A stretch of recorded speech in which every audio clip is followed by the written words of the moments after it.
This chapter has image content. If you cannot see the chapter content, please turn on your browser's image display mode to read. Ho Soi gave the phone to Deep Fu Duong and hesitantly asked, "Can we start now? I heard that if you want to cast a spirit, you have to wait until the evening. During the day it's a bit difficult, but it's not a problem." Deep Fu Duong asked Tu Ma and Lida to help, and used cotton blankets to cover all the windows on both sides. Doing so really has nothing to do with necromancy, because with his magic power, he can also do necromancy during the day. It's just that the ghost soul has just died. Its spirituality is too weak, it can't stand the sunlight, so it is necessary to shield the space to make the ghost soul feel a little more comfortable. Dai Thuduong held a cinnabar pin in his hand and drew a circle on the ground, put down the incense burner, lit a bunch of 3-color incense, then lit it on his cell phone. C*MV*** incense burner. He used the cinnabar pin to write a large word sack on the ground, draw 3 soul lines below, step into the circle, put the cell phone down in the middle, completing the arrangement of the spiritual altar. 1. Tamsak incense. 3-colored incense. Deep Fu Duong took out a blank talisman, asked Ho Soi the date of birth of Lu Tan Tan, wrote the name and birth god on the talisman, then burned the talisman on the Tamsak incense. He looked straight ahead, chanting loudly. The sun falls into the sky, heaven and earth open up, Mao Mountain's magic, yin and yang harmonize, ghosts and gods from all directions. According to my decree, the unjust soul, immediately released. Tai Thuong Tam Tan issued the order as ordered by law. Lu Tan Tan, 3 souls, 7 spirits and turtles, quickly report back. A negative wind suddenly arose within the dormitory. Ho Soi and the others opened their eyes wide, especially Ho Soi. His mood at this time was very complicated, tensely waiting for the results of the necromancy. About 2 or 3 moments later, the wind suddenly stopped. Deep Thudong used a cinnabar pen to draw a few strokes on the circle. A faint white light appeared. Tauntaun. Ho Soi was excited, but the white light quickly dissipated and did not appear again. Which demon dare to block my spell? Deep Fu Duong was surprised and angry. His right nail was cut into the middle finger, the blood splattered, fell into the middle of the cinnabar circle, and in the blink of an eye it disappeared. Deep Fu Duong held the Dharma seal, once again chanting in a loud voice. Liao Qingqing, 3 souls, 7 turtles, spirit altar, return quickly. Half a minute later, the white light flashed again, brighter and brighter. The silhouette of a young girl with long hair hanging down her shoulders, a beautiful appearance appeared, floating illusory like a reflection in a mirror. Tauntaun. Ho Soi cried out, wanting to rush forward and hug him. Deep Fu Duong quickly ordered Tu Ma and Lida to stop, looked at Ho Soi, and reprimanded. Her 3 souls and 7 souls are not complete. You should not step over to avoid the positive energy touching her. At that time, her soul will be scattered. You won't have time to regret. Ho Soi was stunned, not daring to act rashly. He just stood there looking at Lu Tan Tan's ghost soul. Suddenly his eyes turned red and tears flowed down. Deep Fu Duong observed the female ghost from top to bottom and asked, Liao Tan Tan? Liao Tan Tan nodded. 2 long tears also fell, looking at Ho Soi in pain. Tan Tan, how are you down there? Who killed you? Tell me. I will avenge you. Ho Soi gritted his teeth and said. Liao Tan Tan just looked at him sadly, speechless. Too deep. Why doesn't she talk? Tu Ma incomprehensibly interjected a sentence. Deep Fu Duong sighed. Her 3 souls and 7 souls were all imprisoned by someone else. I tried to cast a spell but could only summon 2 souls and 4 souls. Her destiny soul and the remaining 3 souls were trapped. The 3 souls were not complete and could not speak. How is this possible? Ho Soi's whole body felt weak. He almost fell to the ground, but fortunately Tu Ma and Lida caught him. Tu Ma was also furious, saying, Tu Deep, who is so cruel, dare to imprison Tu Li's soul? Definitely not a person. Deep Fu Duong shook his head. Just now, when I summoned the soul, that thing still didn't want to let her go. I had to use blood magic to hit it. Although it was not lightly injured, the distance was too far. It was impossible to escape. **TSH**T.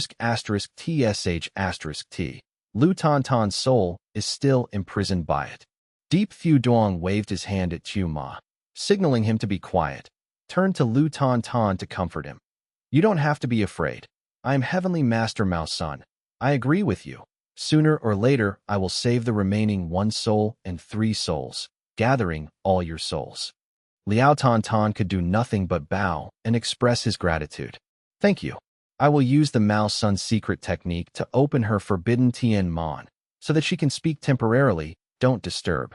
Deep Fu Duong finished speaking, quickly opened his bag, took out a purple ink stone, placed it in gold sand, cinnabar, tam sak hung ash, used rice wine to prepare a viscous liquid, used it as a dye, wrote on the talisman the 2 words Tian Mon. Deep Fu Duong took the talisman, came behind Lu Tantan, placed it on a position 2 inches below her neck, called Nan Mon, also known as Tian Mon. In the past, executioners beheaded from this place downwards. When people died, Tian Mon opened, all human energy dissipated. It was possible to eliminate the dead's resentment. The soul would not return to trouble the executioner. The Tian Mon opens, the ghosts and spirits hide, the water is born, the soul is born, and the level is as ordered by the law. Deep Fu Duong chanted the spell with his mouth, cut off his middle finger, lightly touched the talisman's body. The celestial master's blood would seep into the Tian gate, under the effect of the spell, temporarily opening the restriction, like giving a dying person a dose of heart medicine. Even if it was just a half-ghost, he could gather his soul for a short period of time, then talk and act like a normal ghost. Liao Tantan's whole body trembled, crying loudly, and walked towards Ho Soai. 1 foot stepped on the soul path drawn by cinnabar, and a golden light immediately appeared, creating an invisible wall to prevent her from continuing. Tantan. Ho Soai tried to rush forward, but was tightly hugged by Qiu Ma and lied to Deep Fu Duong glared at Ho Soai. If you dare to step forward, the positive energy enters the soul path. Her soul will immediately disperse. Even a half-ghost cannot do it. If you don't believe it, just try it. Ho Soai stood there stunned, not daring to move. Deep Fu Duong turned around and said to Lu Tantan, I used the secret method of Maoshan to open your immortal gate, not to make you cry. If you have any injustice, say it quickly. I will help you destroy evil spirits. Gather your soul. This is the important thing. In the future, I will give you time to say goodbye to Ho Soai. Liao Tantan wiped her tears, nodded, gratefully looked at Deep Fu Duong. Please ask the Heavenly Master to save me. After death, the soul will immediately understand some of the great paths of heaven and earth, recognize the existence of the 6 paths and 3 worlds, automatically go down to the underworld, and at the same time will understand that the magician has the ability and authority equivalent to a human judge, so he addresses Deep Fu Duong as Tian. Master, to show respect. Deep Fu Duong nodded and asked, How did you die? Liao Tantan said, When the Heavenly Master gave the blood essence talisman, my father had already pasted it on the window. As a result, in the afternoon, a worker cleaned the outside wall, and for some reason tore it up. Deep Fu Duong secretly sighed. This was an unexpected thing. It could also be said that she had come. Number, Liao Qingqing cried and continued to narrate. I was controlled by an object that controlled my soul. Led me to room 404 of the dormitory, was sucked and eaten by it, then pushed my body down from the window. My soul was imprisoned by it. Just now the Heavenly Master cast a spell. It temporarily let go. My 2 souls and 4 souls were able to escape. The remaining soul was still held by it. Ho Soai gritted his teeth and scolded. You son of a bitch, I want to kill him. Asterisk, this chapter has image content.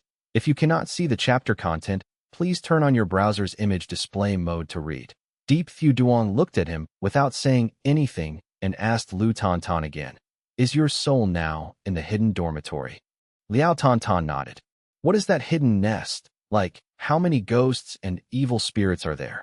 I don't know. My soul is imprisoned in a dark space. I couldn't see anything, but I could feel a very strong in around me, afraid that there were many ghosts and evil spirits. Deep Fu Duong nodded and asked again, Did you die at the hands of an evil spirit? Unexpectedly, Lu Tantan shook his head. It's a ghost child. Ghost child. Deep Fu Duong was terrified. It turned out it was the murderer. It's very strong, very terrifying. Lu Tan Tan's eyes were filled with tears. Her eyes were full of fear. Tian Su. It's very difficult to deal with. You have to be careful. You must be careful. There's also a female ghost that looks like a student next to it. Liao Qingqing's whole body trembled. Her voice became smaller and smaller. Her face also showed a pained look. Deep Fu Duong then remembered that she was only a half-ghost soul. She couldn't appear for long, otherwise she would be disembodied. Discussion. Is the female ghost's 3 souls and primordial spirit located in the underground nest? Deep Fu Duong tried to hold back time and asked. Yes, she is extremely powerful, even more powerful than a ghost. Who? Tian Su. You can't fight them. No one can win against them. Lu Tan Tan covered his face with both hands, crying in despair, seeing that Lu Tan Tan was trembling more and more, almost unable to bear it. Deep Fu Duong reached out to remove the Tian talisman from his neck, took out a talisman, and said, You temporarily reside in the talisman, waiting for me to save one of your 3 souls. I will help you gather your soul, and then transcend you. Liao Tan Tan's figure moved slightly, turning into a thin smoke, entering. The talisman. Deep Fu Duong put the talisman into Ho Soai's hand, who was standing dazedly, and continued. Bring it with you. Wait for her to wake up. You will meet each other in your dreams. Ho Soai. Chapter 43. The Scammer. Asterisk. This chapter contains images. If you cannot see the chapter content, please enable image display in your browser to read it. Turning around, a team of security guards was approaching from a distance, led by a fat man, the same one who had spoken to them earlier. The security guards' eyes lit up the moment they saw Xie Yuqing, and they couldn't help but stare at her up and down. Xie Yuqing blushed, coldly saying, Police, move aside. Police? Haha, are there such beautiful police officers? The fat man sneered. Show me your ID. Xie Yuqing smiled calmly at him. Come here. The fat man laughed heartily and quickly ran over. He couldn't ask for such close contact with a beautiful woman. Yi Xiaoyang, standing behind, shook his head. This fat guy was unlucky. Xie Yuqing handed him the police badge.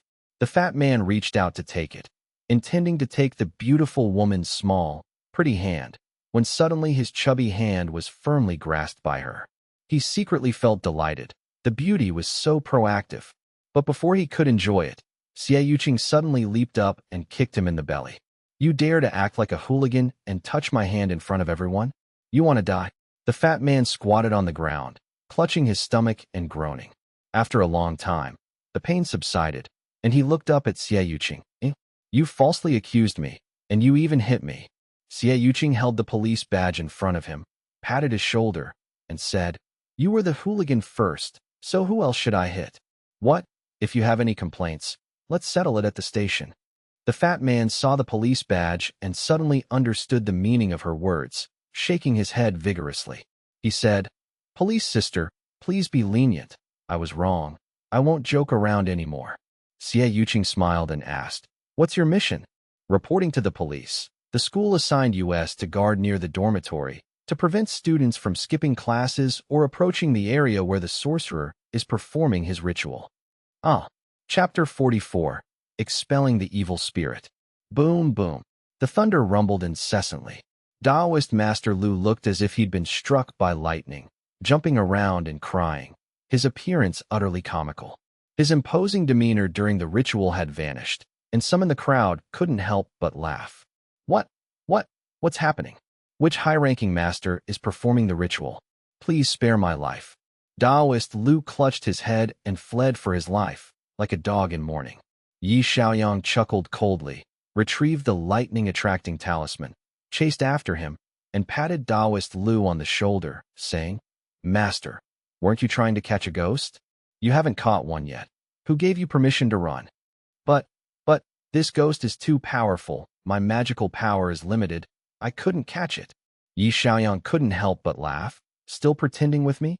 I don't know which outer sect you're a disciple of, but pretending to be a god or a ghost is one thing, but arbitrarily capturing souls is unacceptable. You violated the heavenly way. From now on, you don't need to practice this profession anymore. Daoist Lu immediately understood that this young man wasn't teasing him and asked in surprise, "May I ask which sect you belong to?" "You damn Daoist. I'm an inner sect disciple of the Orthodox Maoshan sect." Daoist Lu was terrified. He had spent his whole life pretending to be a god or a ghost, but today he encountered a true god. He immediately sighed in relief.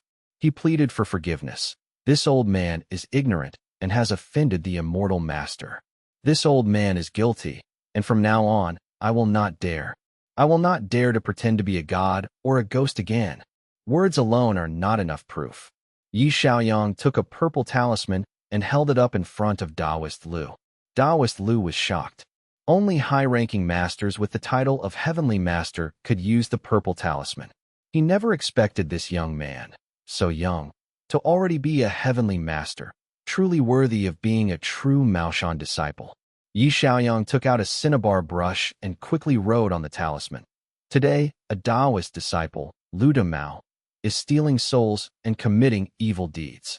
I, Yi Xiaoyang, on behalf of the masters, expel him from the Daoist sect and respectfully report this to the three pure ones. Before Daoist Lu could understand what was happening, Yi Xiaoyang grabbed his right hand, his fingernail cutting into his thumb, and squeezed gently. A drop of blood fell onto the purple talisman. "Immortal Master Yu." Yi Xiaoyang released his hand, and the purple talisman burst into flames, flying into the air. "Your cultivation has been crippled. From now on, you can never use it to deceive anyone again." Chapter 45. The Mysterious Een Acupoint. Asterisk. This chapter contains images. If you cannot see the chapter content, please enable image display in your browser to read it. Lu Ming shrugged. "Mr. Yi, please cooperate. This is a request from the board of directors. We are truly very scared. You've misunderstood. First, regarding the money, I will only take it after the matter is successfully completed. You only need to give me 20,000 yuan in advance to purchase equipment. Second," Yi Xiaoyang touched his nose, "if I have already taken action, there will be no unexpected events. There is no need to sign a contract." Lu Ming was stunned, seeing a deep, arrogant confidence in Yi Xiaoyang's eyes, so he smiled and cleverly said, "Mr. Yi is a renowned expert. This is nothing within your reach." Yi Xiaoyang shook his head. "You're wrong. My master and I have handled no less than 10 supernatural cases. To put it mildly, this is the most dangerous one. If I were just a sorcerer, normally, even if he offered 2 million yuan, it would be too little because it wouldn't be enough to compensate for a life." Lu Ming frowned, suspiciously saying, "Why is Daoist Yi so confident?" Yi Xiaoyang smiled. "It's not that I'm confident. I'm the only successor of Maoshan. If even I can't do this, don't expect anyone else to. The authentic Maoshan sect, the Supreme Southern School, is not just a rumor." After the negotiations were successful, Principal Sun came to Yi Xiaoyang to ask for his bank account number to send 2,000 yuan. Yi Xiaoyang didn't have a card, so he borrowed Xiao Ma's account number. This made Xiao Ma extremely excited, scratching his head and grinning uncontrollably. "Mr. Yi, what do you plan to do next? I want to go into the dormitory to check it out first. Then I'll contact you." As soon as he said this, all three were startled. Xie Yuqing exclaimed in shock, You want to go in there? The first-floor dormitory, there's a problem in the dorm. I want to go in and investigate thoroughly." "What about the female ghost?" "It's all right. The female ghost and the child ghost are both injured." Yi Xiaoyang turned to Xiao Ma and said, "Come with me. I have a job for you." "Me?" Xiao Ma was stunned, remembering the terrifying story Yi Xiaoyang had told that morning, and was about to refuse when Yi Xiaoyang rolled his eyes and said, 5,000 yuan. Xiao Ma's eyes lit up, and he chuckled. "That's too little. You earned 200,000 yuan this time." 200,000 yuan has nothing to do with you. 5,000 yuan. Are you going to do it or not? If you don't do it, I'll go find Li Duo." Yi Xiaoyang pretended to take out his phone and dial a number. "I'll do it. Li Duo is too thin. His body isn't as strong as mine." Xiao Ma stopped him, smiling ingratiatingly. Lu Ming drove them to dormitory number 4. Yi Xiaoyang told him and Xie Yuqing to wait in the car, while he and Xiao Ma went outside and walked towards the dormitory. "Little Yi, you're leaving them alone in the car. What if Lu Ming has ulterior motives?" Xiao Ma whispered. Yi Xiaoyang looked at him in surprise. Damn it. What are you thinking? A man and a woman living together. It doesn't necessarily have to be that kind of thing. No, no. I just feel that Lu Ming isn't a good person. Don't be fooled by his refined attire. I've noticed he often secretly stares at the beautiful female police officer's breasts. Yi Xiaoyang shook his head helplessly. You're quite observant, aren't you? But anyway, rest assured, if he dares to have any ulterior motives, with Xie Yuqing's personality, she'll definitely cut off his third leg. This time, Yi Xiaoyang had Lu Ming's key, so he didn't need to climb through the window. He directly used the key to open the door on the first floor and went inside. Xiao Ma chased after him, terrified, saying, Little Yi, you absolutely must ensure my safety. I'm still a virgin. I can't die so soon. Xiao Ma entered, trembling. If you die, you'll become a lustful ghost. Xiao Ma thought, if he died and became a ghost, he could stalk and flirt with beautiful women. Wouldn't that be a good thing? However, he remembered what Yi Xiaoyang had said. Staying in the human world for one day. This chapter has image content. If you cannot see the chapter content, please turn on your browser's image display mode to read. Lu Min dialed the phone to call someone from work, then asked Deep Fu Duong's group to come to his office to sit for a while and drink tea. No one had any objections. Deep Fu Duong called Lida and asked him to run to help. Lu Min drove to the new dormitory, invited the 3 people upstairs, then made a pot of chrysanthemum tea. Ma invites them to enjoy. Lu Min intended to ask about Deep Fu Duong's background, but Deep Fu Duong felt troublesome and didn't want to answer, so he rolled onto the sofa and closed his eyes to rest. There's still a big battle ahead, so I have to take the time to rest and recuperate. 40 minutes later, the worker called, announced that the goods had been purchased, and asked where to take them. Deep Fu Duong told them to take them directly to the dormitory. Then he and everyone ran to the place and saw that all the items were packed into a small truck. Deep Fu Duong briefly checked and saw that the goods were fine. Lida had also arrived. Deep Fu Duong told everyone to wait outside, and he himself walked into the living room, used the yin-yang compass to find Qin Vai, used a wooden instrument to mark the location, then from the bag took out a yellow towel, folded it into opposite angles, and laid it out on the floor. On the ground, burning 2 yellow candles on both sides, he arranged a simple Dharma altar.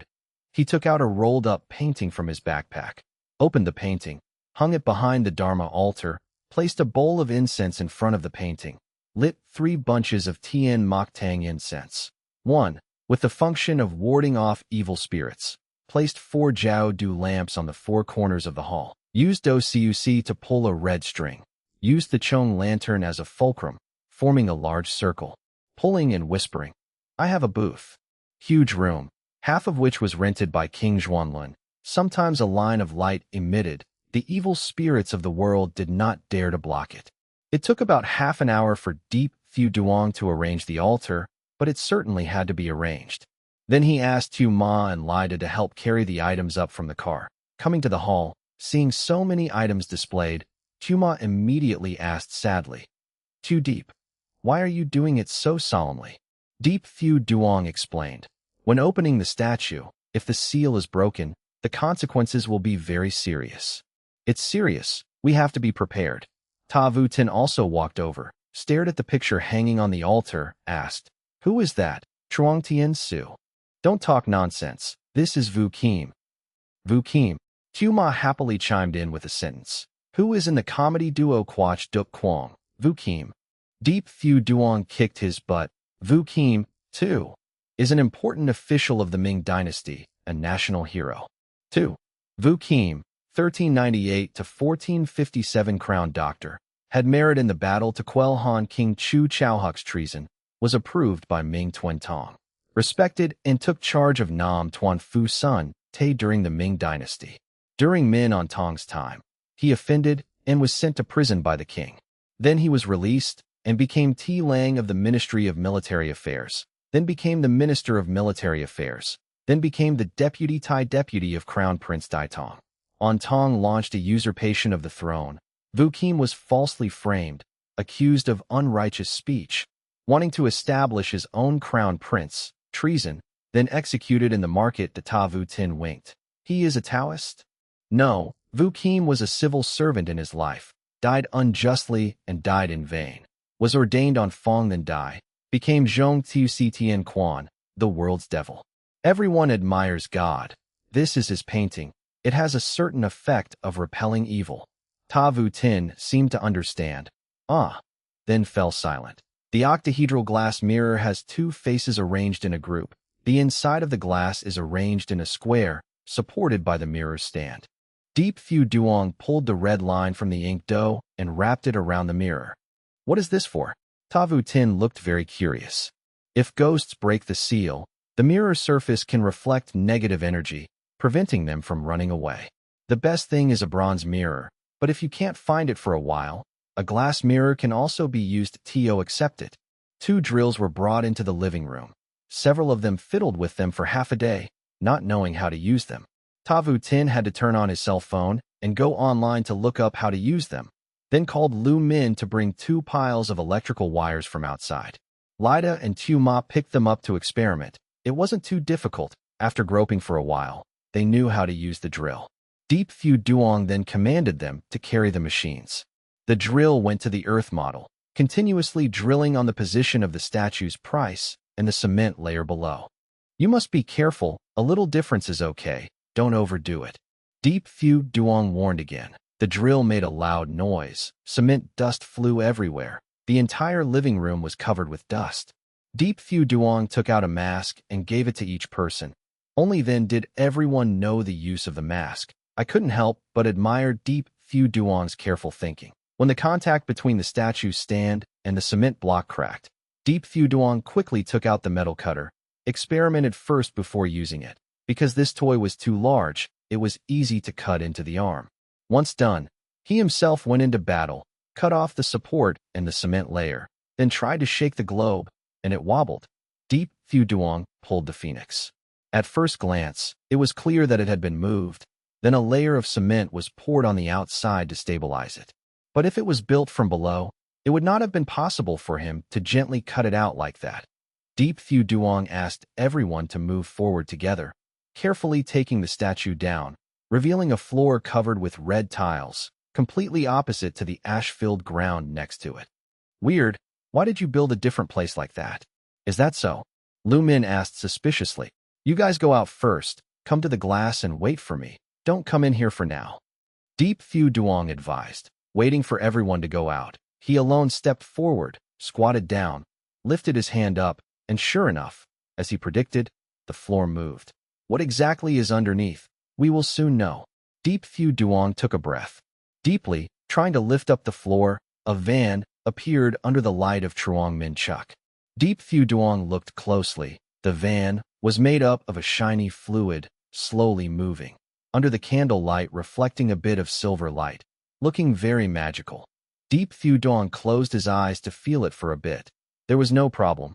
Then he gently touched the liquid with his hand, quickly pulled it out, and noticed the substance. The liquid is a bit sticky, so it's mercury. Deep Fu Duong muttered, and this word van is a seal, or more accurately, the Vajra Phuk demon seal of the Buddha family. Deep Fu Duong also knows a little bit about Buddhist magic, understanding how powerful the magic power must be to perform the Vajra Phuk demon seal. That old monk must be a highly accomplished monk. In the glittering layer of mercury, there were more than 10 pearls as bright as stars, attracting Deep Fu Duong's attention. He lowered his head to look. At first he thought they were pearls, but each pearl was of different size. The big ones were like diamond pearls. The small ones were just like grains of rice, 7 brilliant colors. Deep Fu Duong suddenly thought of the truth. Ex-Aloy, this must be Buddha's relics. 3. Buddha relics are small round beads formed after the cremated bodies or remains of Buddhist monks. Relics also means small beads that look like pearls or crystals found in the cremated ashes of some Buddhist monks. But modern science has not yet convincingly explained the principle of formation of these beads. These are treasures of the Buddhist world. It seems that the rumor is true. There was indeed a monk sitting in meditation here, using his own body to turn into a Saraputra to seal the ghost nest. Deep Fu Duong slightly brainstormed, heard that Saraputra can protect the last remnants of the monk's life. People with supernatural powers can use their mind to enter to see the memories of money. Man, why don't I try it once? Immediately, he sat cross-legged in front of the seal, closed his eyes, and slowly opened the TNI ability. Each person has a TNI, like an acupuncture point on their body, which cannot be seen with the naked eye, nor can it be measured and tested with scientific instruments, but it is real. Existence. Cultivators attain the rank of Fuang Si, the initial Tian Nan, becoming Yin and Yang eyes, able to clearly see the ghostly truth. People who achieve the true human level, evolve the divine eye, can clearly see some of the illusory nature of matter. Deep Fu Duong had already achieved the heavenly master rank, and the Tian Nan pass was even higher. It was just that each time he opened it, it took a lot of energy, so he didn't use it often. The Tian Nan pass swept below, discovering a pitch-black lagoon, countless shadows struggling in the water, bobbing up and down, roaring angrily, constantly attacking an arch bridge above. A tall Buddha statue stood on the arch bridge like a majestic mountain, its whole body radiating bright golden light. Every time a black shadow climbs close to the foot of the Buddha statue, it will be pushed away by the golden light, falling straight into the water. Then another shadow will quickly climb up, circling endlessly. Deep Fu Duong knows that this is just an illusion created by the Buddha's light, representing countless evil demons constantly attacking the seal. Suddenly, the great Buddha opened his eyes. 2 streams of tears flowed down from the corners of his eyes. This chapter has image content. If you cannot see the chapter content, please turn on your browser's image display mode to read. OA Nation. While people, dwarfs, referring to dwarf Japanese people, as the ancient Chinese called them, Buddha cried. The Buddha has no 7 emotions or 6 desires. Only because of the end of the world and compassion for people does he cry. A Buddha's voice came from the mouth of the Buddha statue, both far and near, as if countless responses echoed in Deep Fu Duong's ears. Inside this ghost building, the ghosts are boundless. It is difficult to transcend. The old man burned himself, turned into a relic, used Vajra Fuk demon seal to suppress. After 70 years, the Buddha seal will definitely dissipate. Hundreds of ghosts will appear, living creatures will lament. Those who can enter my delusional illusion must be noble. Man, please complete the old man's legacy. Eliminate the demon. The sound became increasingly fainter. The image in front of his eyes also became blurred. A few seconds later, Deep Fu Duong himself retreated from the illusion. Deep Fu Duong sighed. It turned out that the old monk's remaining thoughts before his death had created such a strange illusion, just waiting for a magician to enter to automatically spread the remnants. Deep Fu Duong attentively recalled the content of the remnants. There was an extremely important clue. The seal could only last for 70 years. When it disappeared, hundreds of ghosts would appear, forming a calamity. Deep Fu Duong vaguely thought of something. Could it be that Alu gave a deadline of 1 month, which was the day the seal collapsed? Suddenly, he felt extremely great pressure, took a deep breath, lay face down on the ground. His mind turned to the sky, using Taoist energy refining magic to operate the cycle of heaven, recovering the energy he had just consumed. What's wrong, fraudster? Ta Vu Tin stood outside and tapped on the glass.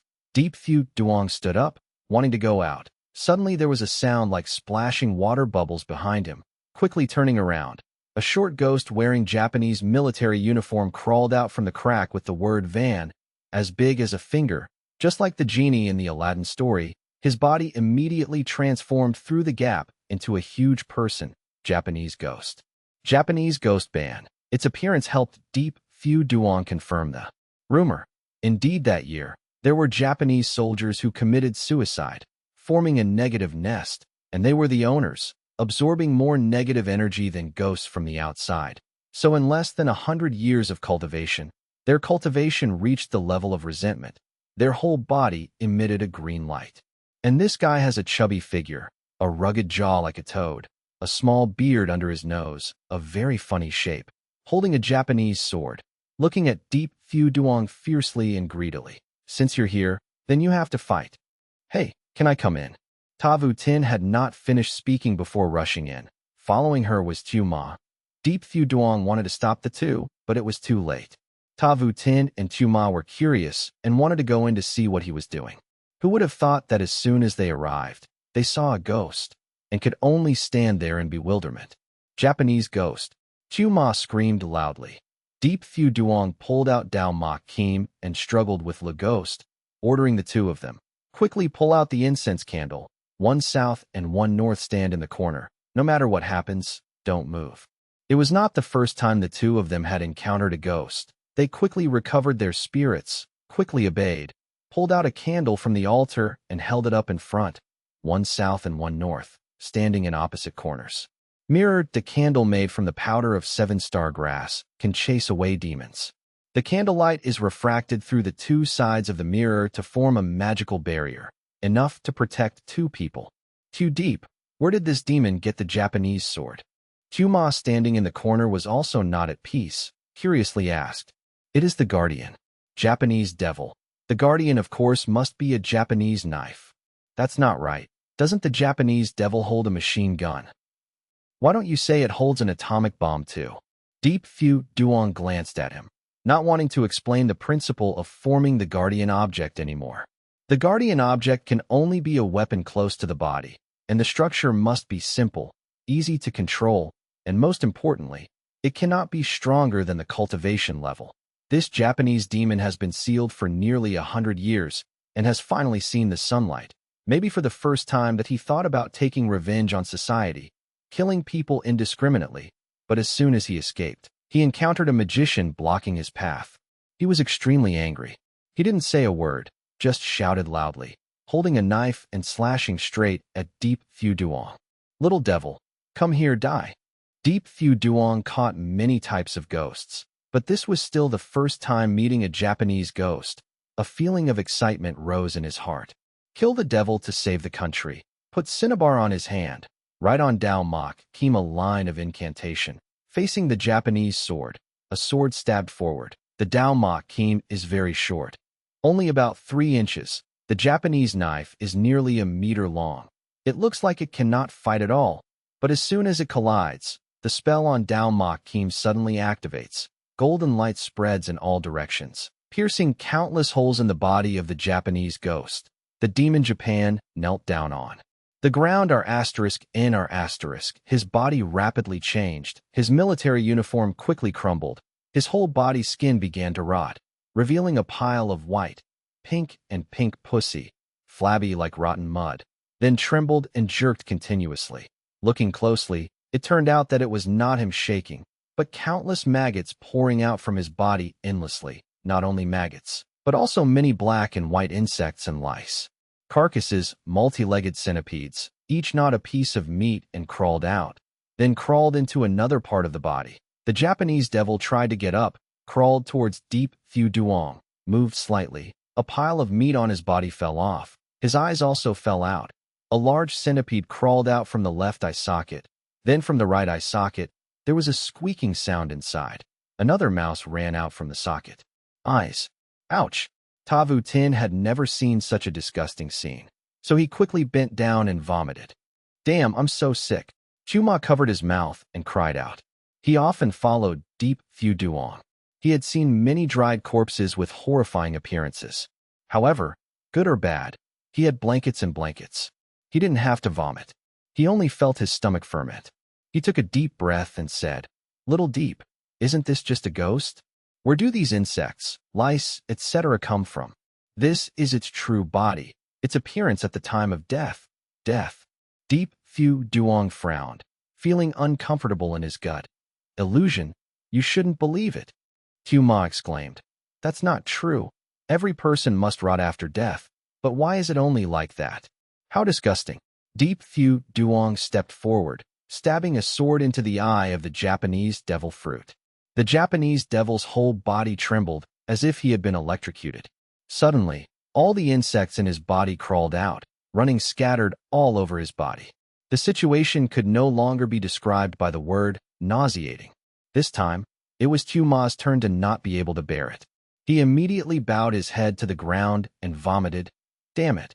Fortunately, this disgusting situation did not last long. The Japanese devil and countless reptiles on his body were killed by Dao Ma.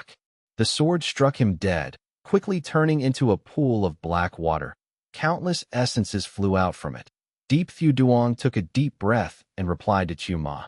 You don't understand why. The ghost will show its appearance when it dies. The moment this demon dies is when its whole body is rotten, bitten to death by reptiles.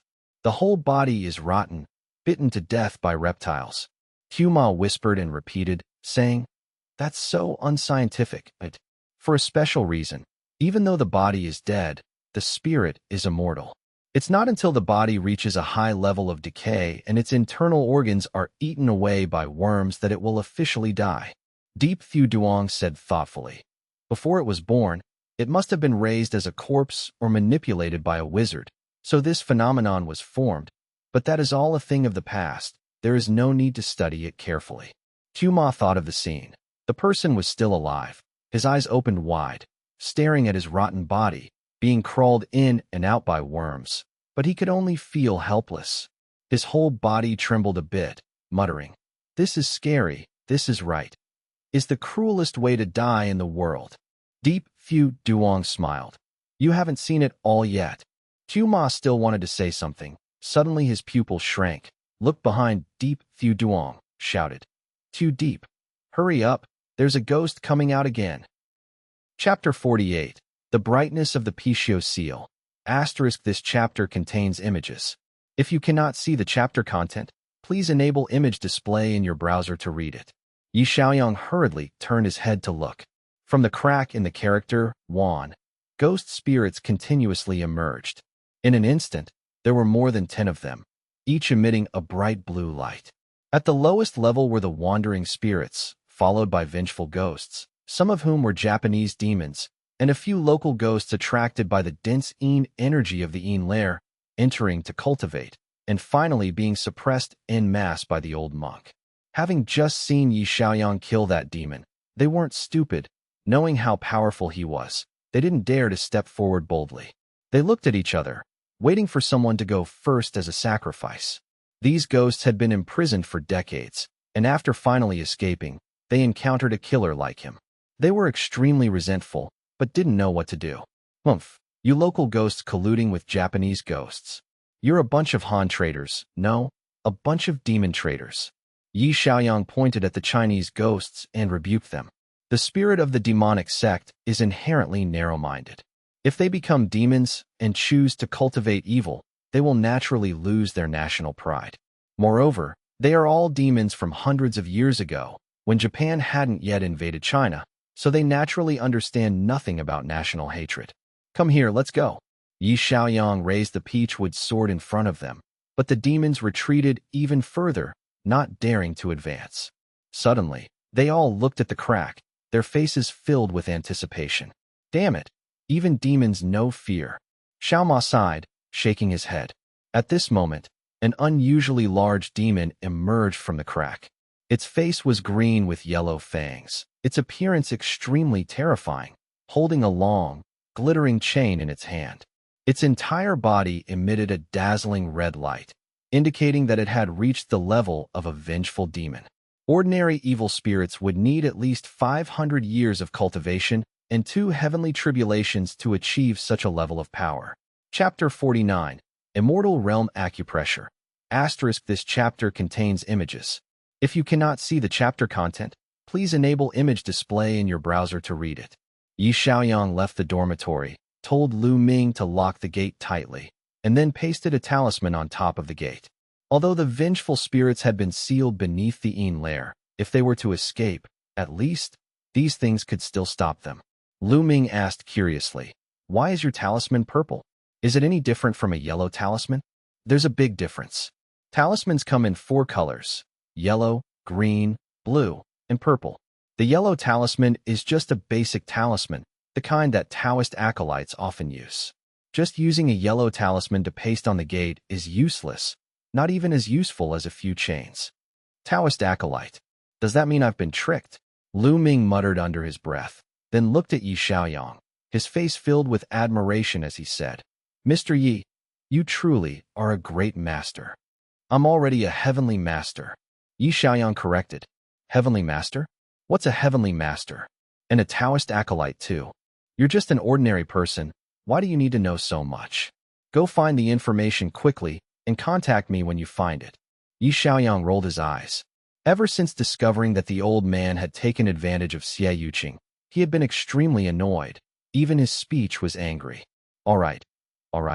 I'm leaving now. Thank you all for your trouble. Lu Ming said, taking his leave. That scoundrel. Hey, Lu Ming, Vice Principal Lu. Xiaoma chased after him, whispering a few words to him. Lu Ming nodded in response. Then Xiaoma happily returned. What did you say to him? Yi Xiaoyang asked curiously. Nothing, hee. Let's go. Xiaoma couldn't help but laugh. Yi Xiaoyang understood immediately upon seeing this, chuckled coldly, and without exposing her, turned to Xie Yuqing and asked, Do you have a car?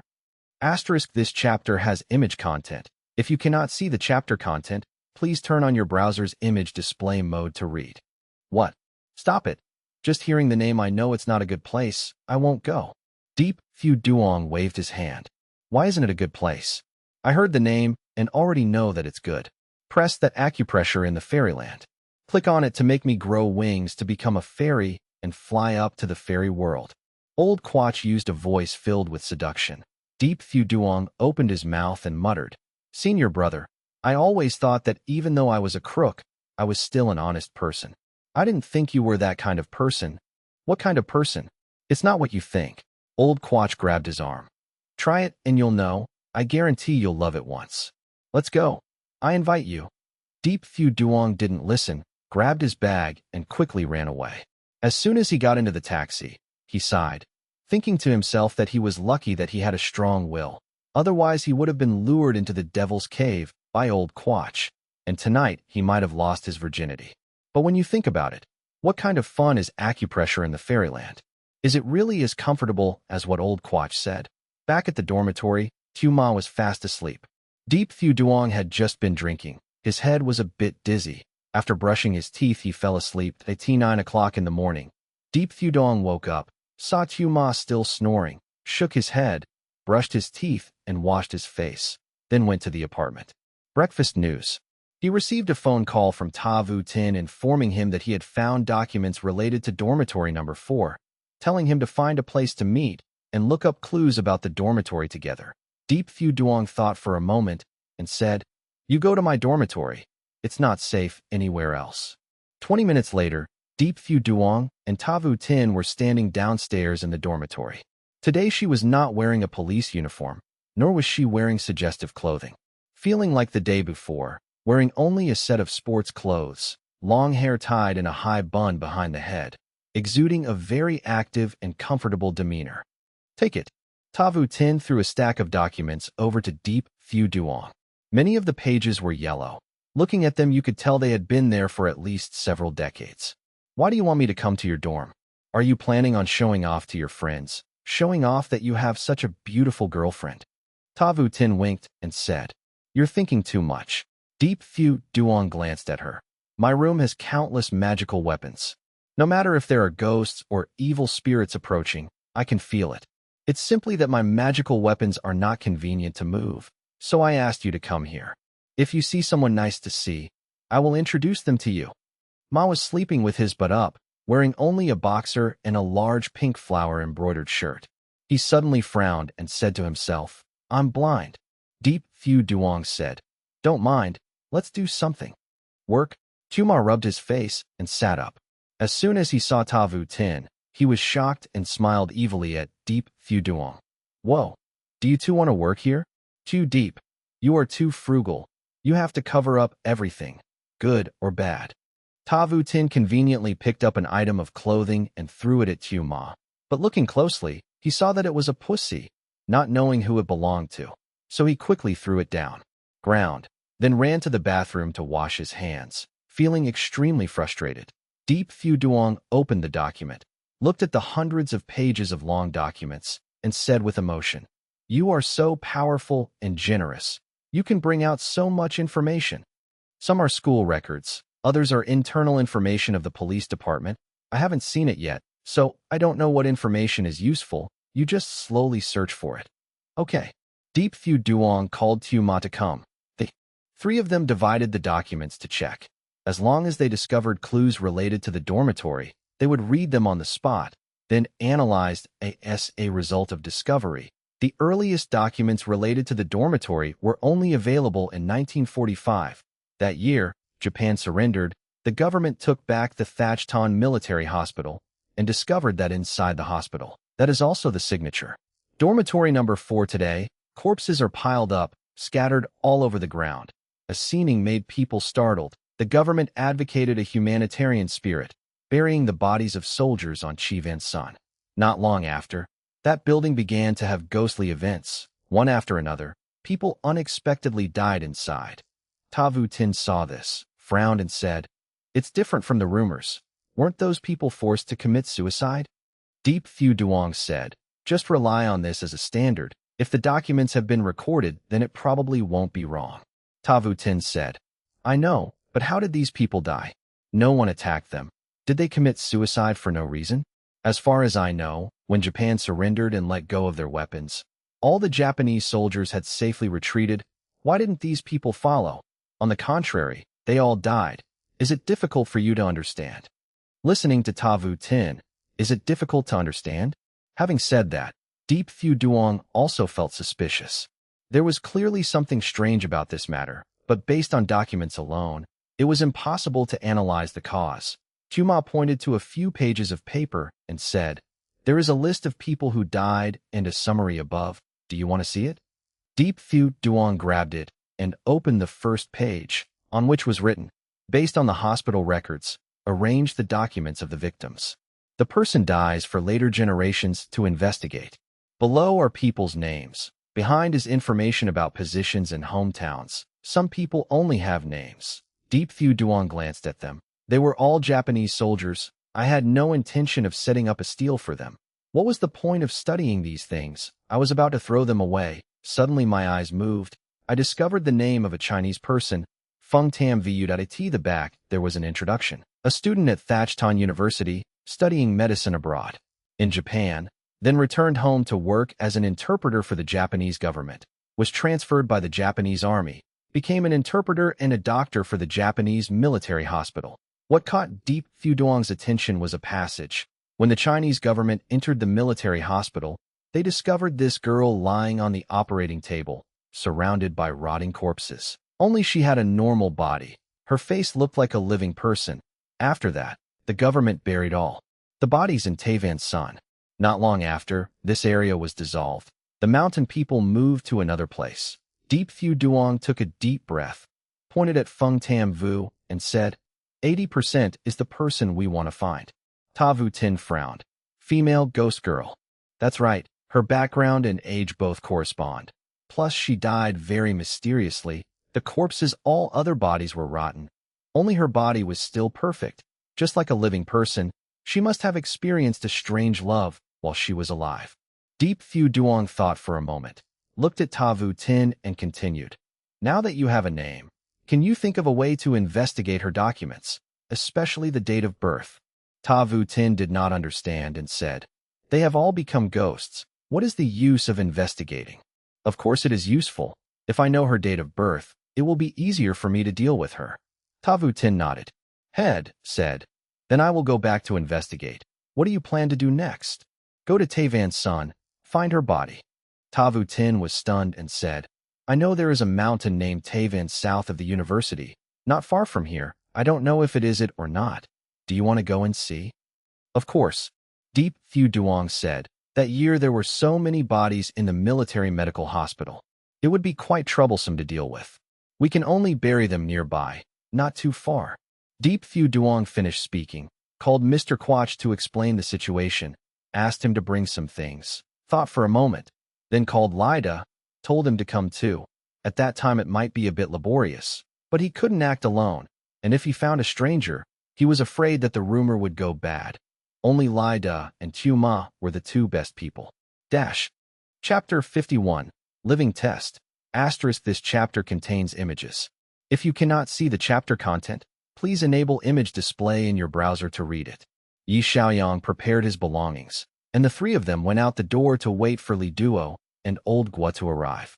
They split up. Yi Xiaoyang rode in Old Gua's Pusan car. while Xiao Ma and Li Duo rode in Xie Yuqing's police car. The two cars circled around the campus, heading south. Not long after leaving the city gate, they entered a desolate mountainous area. This place is connected to the university area in the city. Previously, it was just a wild, undeveloped mountainous area. Due to its convenient location, many universities moved here, gradually forming and developing. Old Man Gua explained while driving. If you hadn't told me, I wouldn't have known that the people who died here all those years ago were buried here. However, I heard the elders say that this area used to be full of ghostly occurrences, and many people lost their lives here.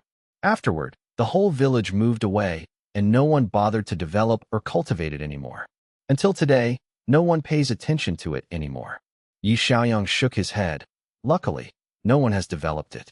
Otherwise, with so many deaths, it would most likely have become a haunted place. The road narrowed, turning from asphalt to mud, then into a winding mountain road. The car couldn't go any further, so the five of them had to get out and walk. Xie Yuqing and Old Man Gua were both locals and knew the location of Qiyun Mountain, so they led the way.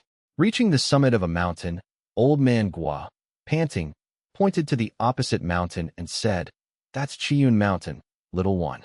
Brother, shall we start searching from the foot of the mountain?" "No need. The bodies are all buried here." This chapter has image content. If you cannot see the chapter content, please turn on your browser's image display mode to read. You are not hungry, but it is hungry. Ha ha ha ha. The old woman bent down to look at her belly. Her dry, wrinkled arms reached out and tore off her clothes, revealing a huge belly, then made an action that made everyone scream. 10 sharp fingers poked into her stomach, pierced the skin, peeled off large pieces of flesh, then directly dug out her pile of meat and intestines. Black blood flowed out. The stench filled the room. A hole appeared. An object curled up in its stomach appeared. Its head was flat. Its whole body was black. It raised its head and held out a pair of antennae as big as 2 crab claws, twisting and making the sound tap, tick. Centipede. Ta Vu Tin screamed loudly. In the old woman's stomach, there was actually a centipede. Once it got to this point, there was no need to pretend anymore. Deep Fu Duong immediately flew up, holding the Tao Mok sword, and slashed it towards the old woman's head. The old woman raised her hand high and grabbed the Tao Mok sword. But that was just Deep Fu Duong's fake move. As soon as the sword turned, he quickly chanted a spell. The Tao Mok sword emitted a golden light, slashing straight from the top, head down. The head was severed in half. Black blood flowed out. Deep Fu Duong swung his sword again to blow away the blood. The old woman's head was severed. The head quickly flew towards Tu Ma. Tu Ma saw a flying object, instinctively raised his hand to catch it, who knew the head was not dead, opened his mouth wide, and grabbed Tu Ma's finger. Damn! Tu Ma flicked. The head flew at Old Quach, biting his clothes. Old Quach did not dare to be careless, quickly pulled out the Tao Mok sword, and slashed repeatedly at the head. Black blood splattered everywhere. The head was cut into many pieces, fell to the ground, losing all consciousness. Almost got killed by you, boy. This chapter has image content. If you cannot see the chapter content, please turn on your browser's image display mode to read. Wida walked to the front of the bed, glanced at the old woman's body, muttered, "Chuma, look how fat you are," crushing the old woman. Chuma looked back, momentarily bewildered. Lida was right. The old woman was crushed like a piece of paper by his fat belly. Fuck, don't say anything. I'm not even 100 kilograms.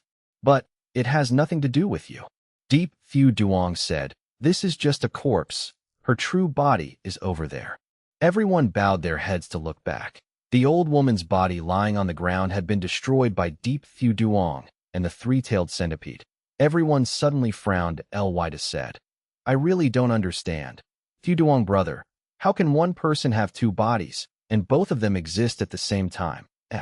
Deep Fu Duong smiled and explained, "It is not a zombie, nor a ghost, but just a living corpse. A living corpse that has cultivated to a certain level is like an insect shedding its skin, peeling off the old skin, replacing it with a new skin to continue cultivating, leveling up its cultivation. The body on the bed is just a layer of its skin, without internal organs, so when pressed, it will collapse." Deep Fu Duong glanced at the body on the ground, said, We arrived just when it had just finished shedding its skin, less than half of its cultivation level. If we didn't want to kill it, we would have to spend a lot of energy. Ta Vu Tin reluctantly shook his head. But why is there a centipede in her stomach? Did she put it in? Of course not. Deep Fu Duong said. There is another person who put a three-tailed centipede in its stomach, used its flesh and blood to train the centipede, and guard this place. A living corpse plus a three-tailed centipede, forming a strong protective pair. If a normal person rushes in, they will definitely become their food. Ta Vu Tin frowned. Guard what? There is nothing here both. The answer is in the room. Deep Fu Duong stepped forward and pushed the door, shining the flashlight inside. Behind the door was a small room, empty inside, only a well.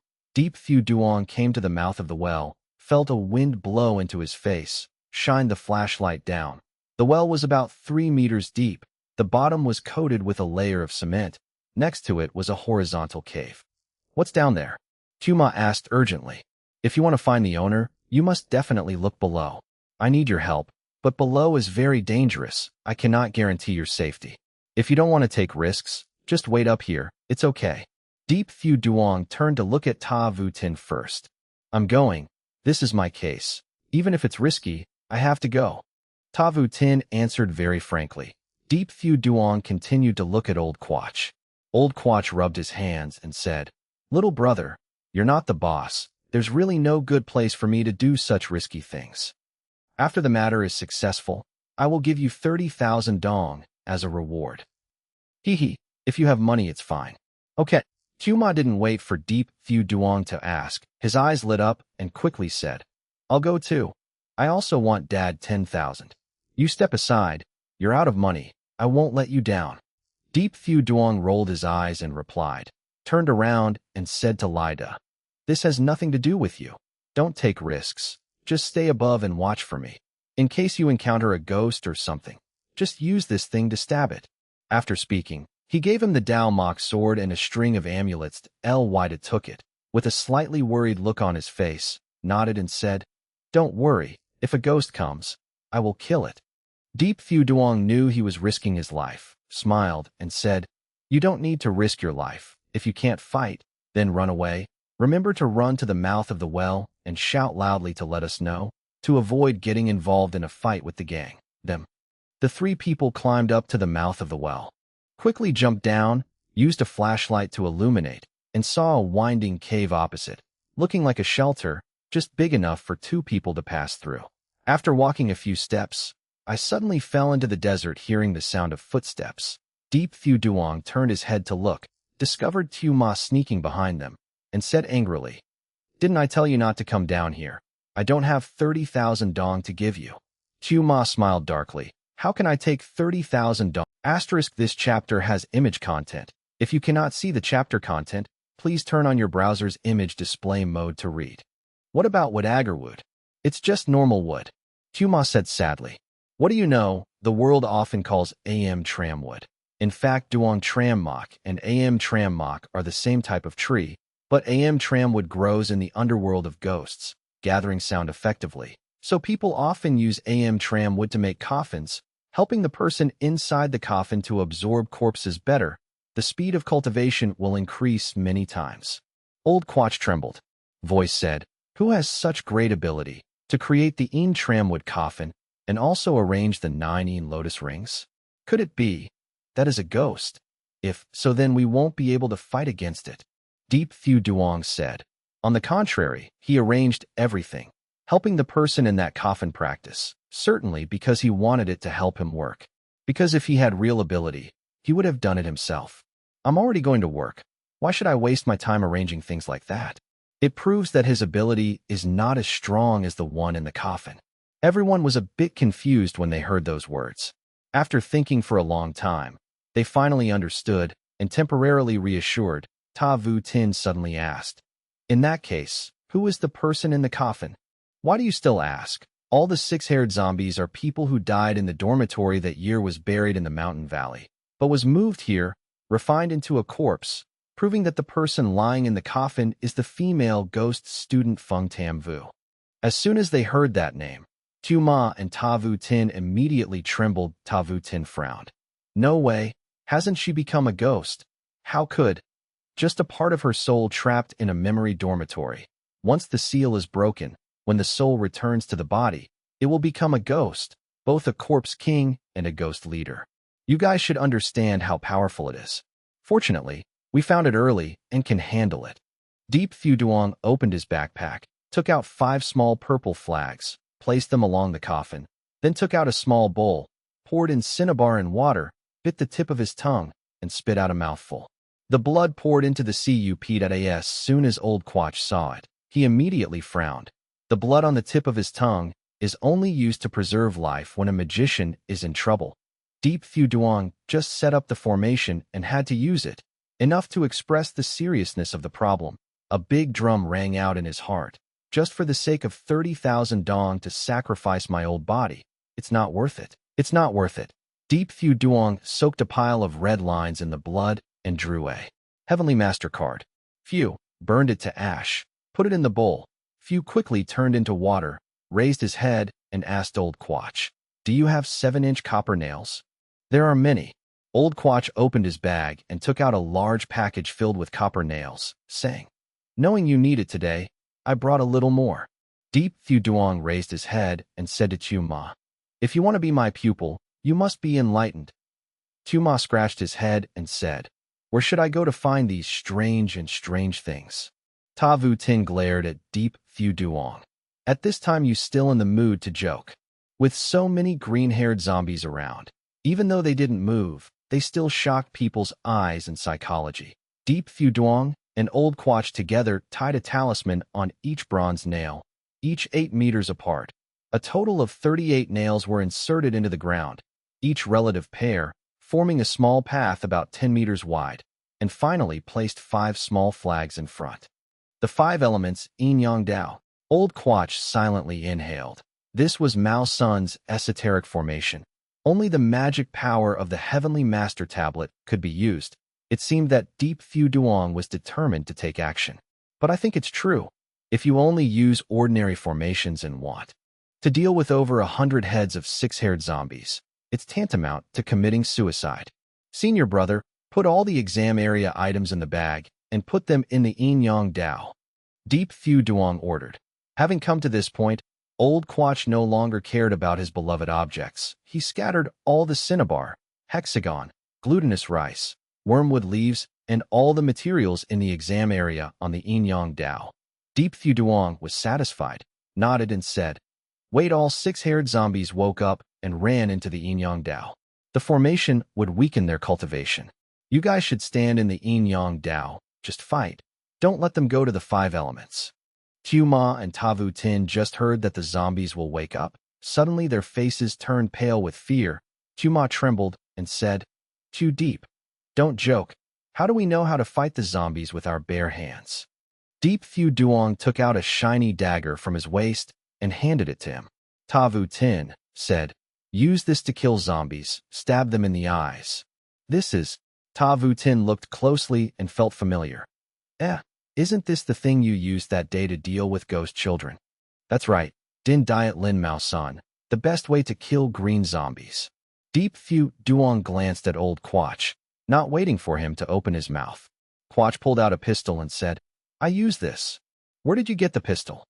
Ta Vu Tin asked with his professional instincts. Old Quach had to explain. "This is a simulated gun using cinnabar bullets, specifically used to deal with ghosts and zombies." "Too deep. What do I use?"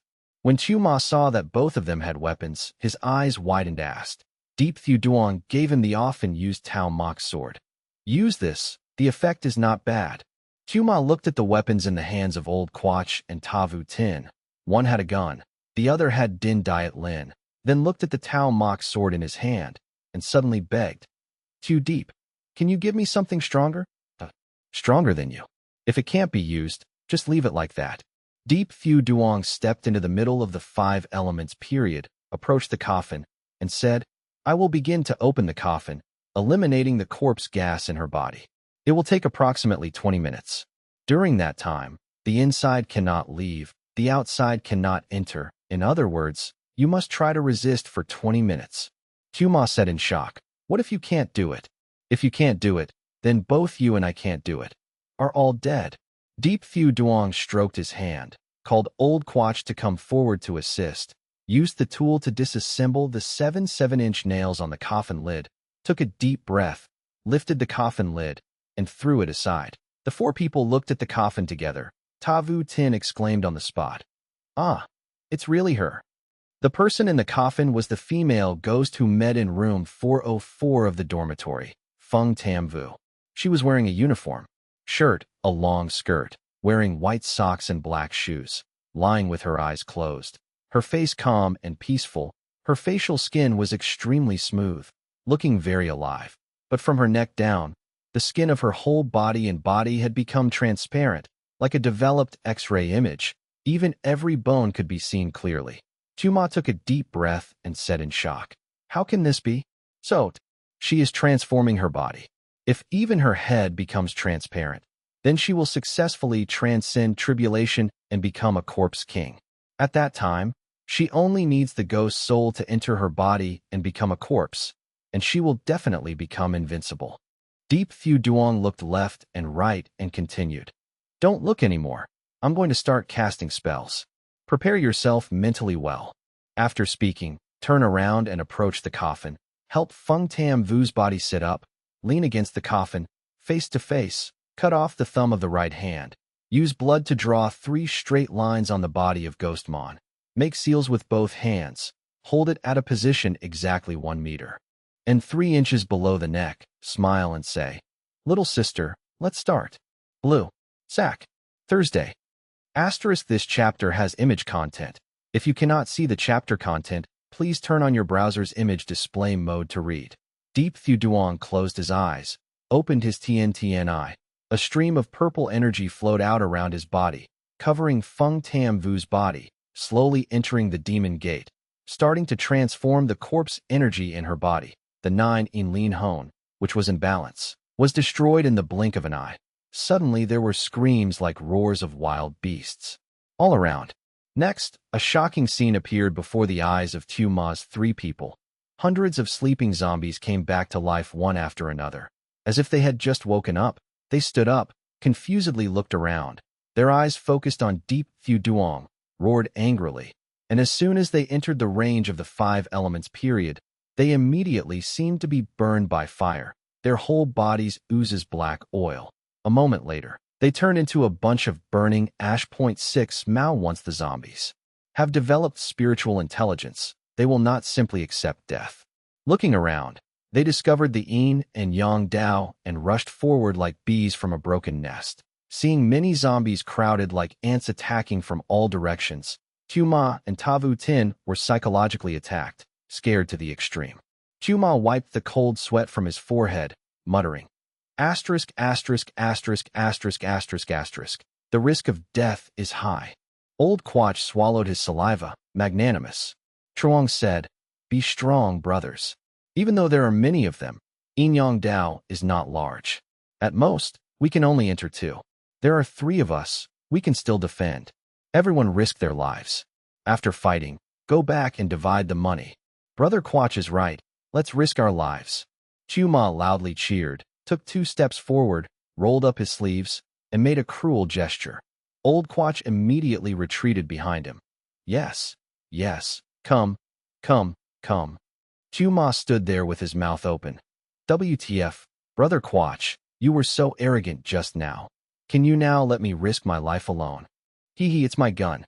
There are few bullets. We have to save money to support you guys." While talking, 2 zombies rushed forward, entered the Yin Yang Dao.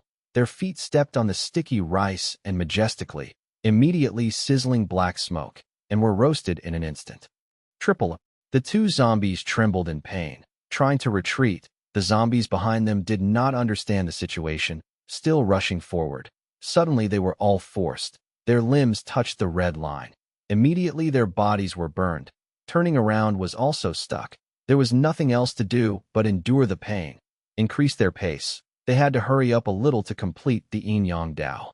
Countless red lights fell from both sides of the cinnabar line or asterisk, falling above the giant corpse, dragging large pieces of flesh and flesh falling down.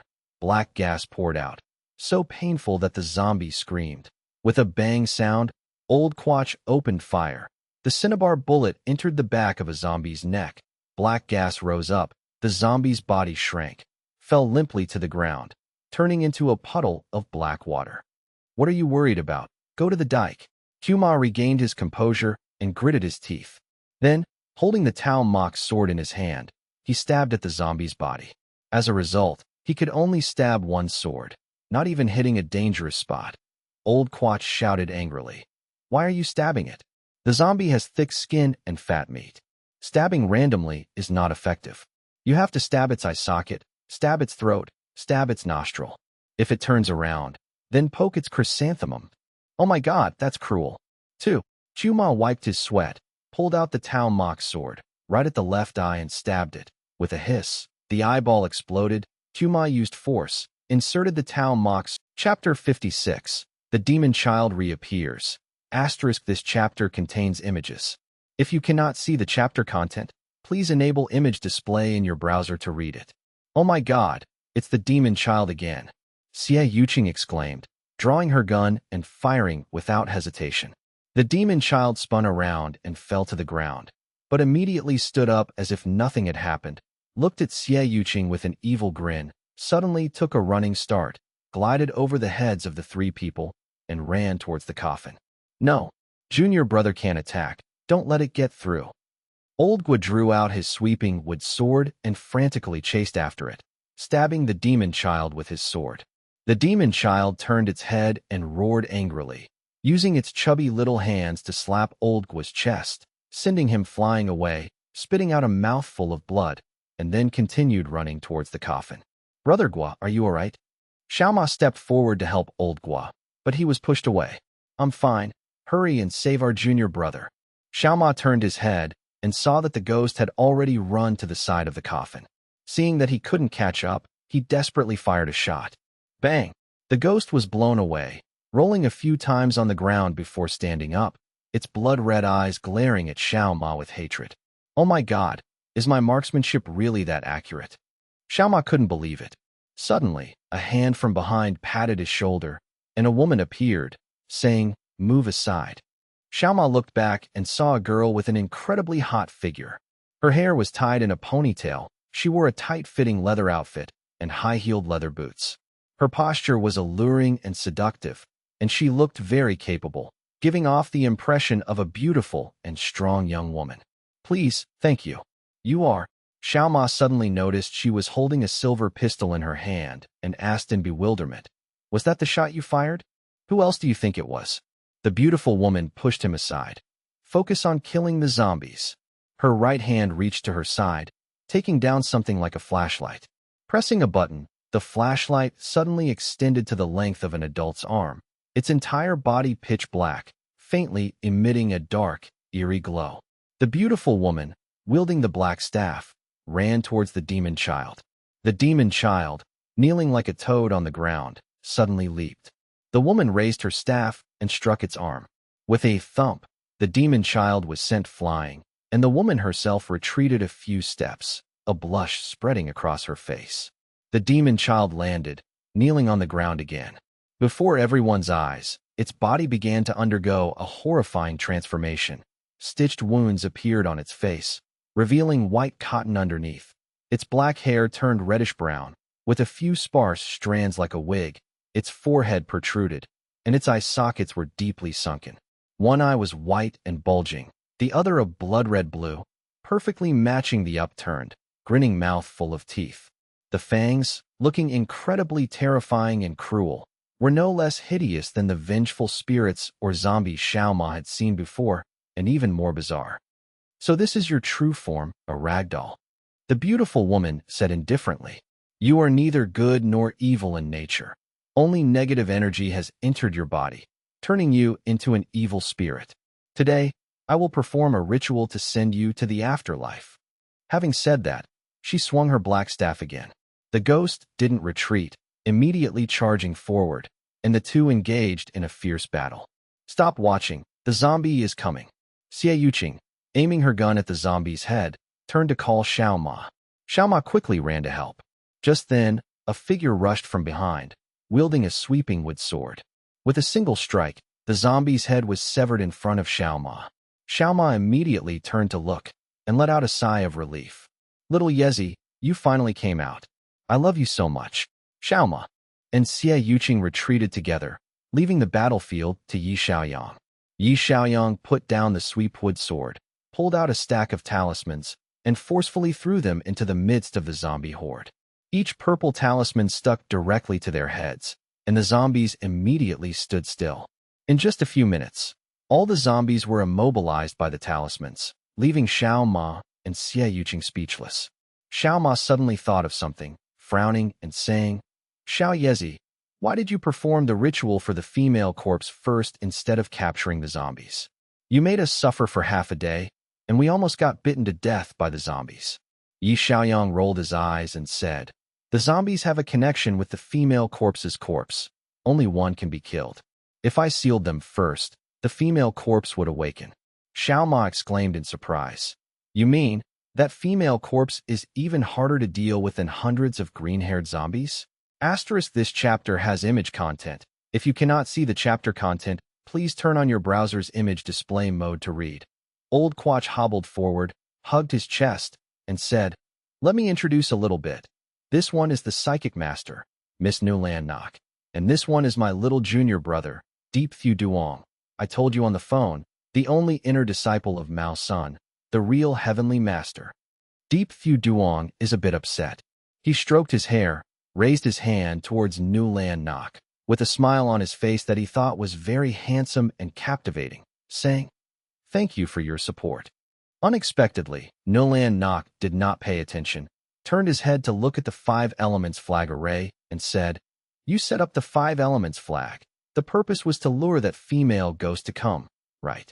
Deep Fu Duong felt a bit embarrassed, so he tried to smile and replied, that's right, I transformed her body.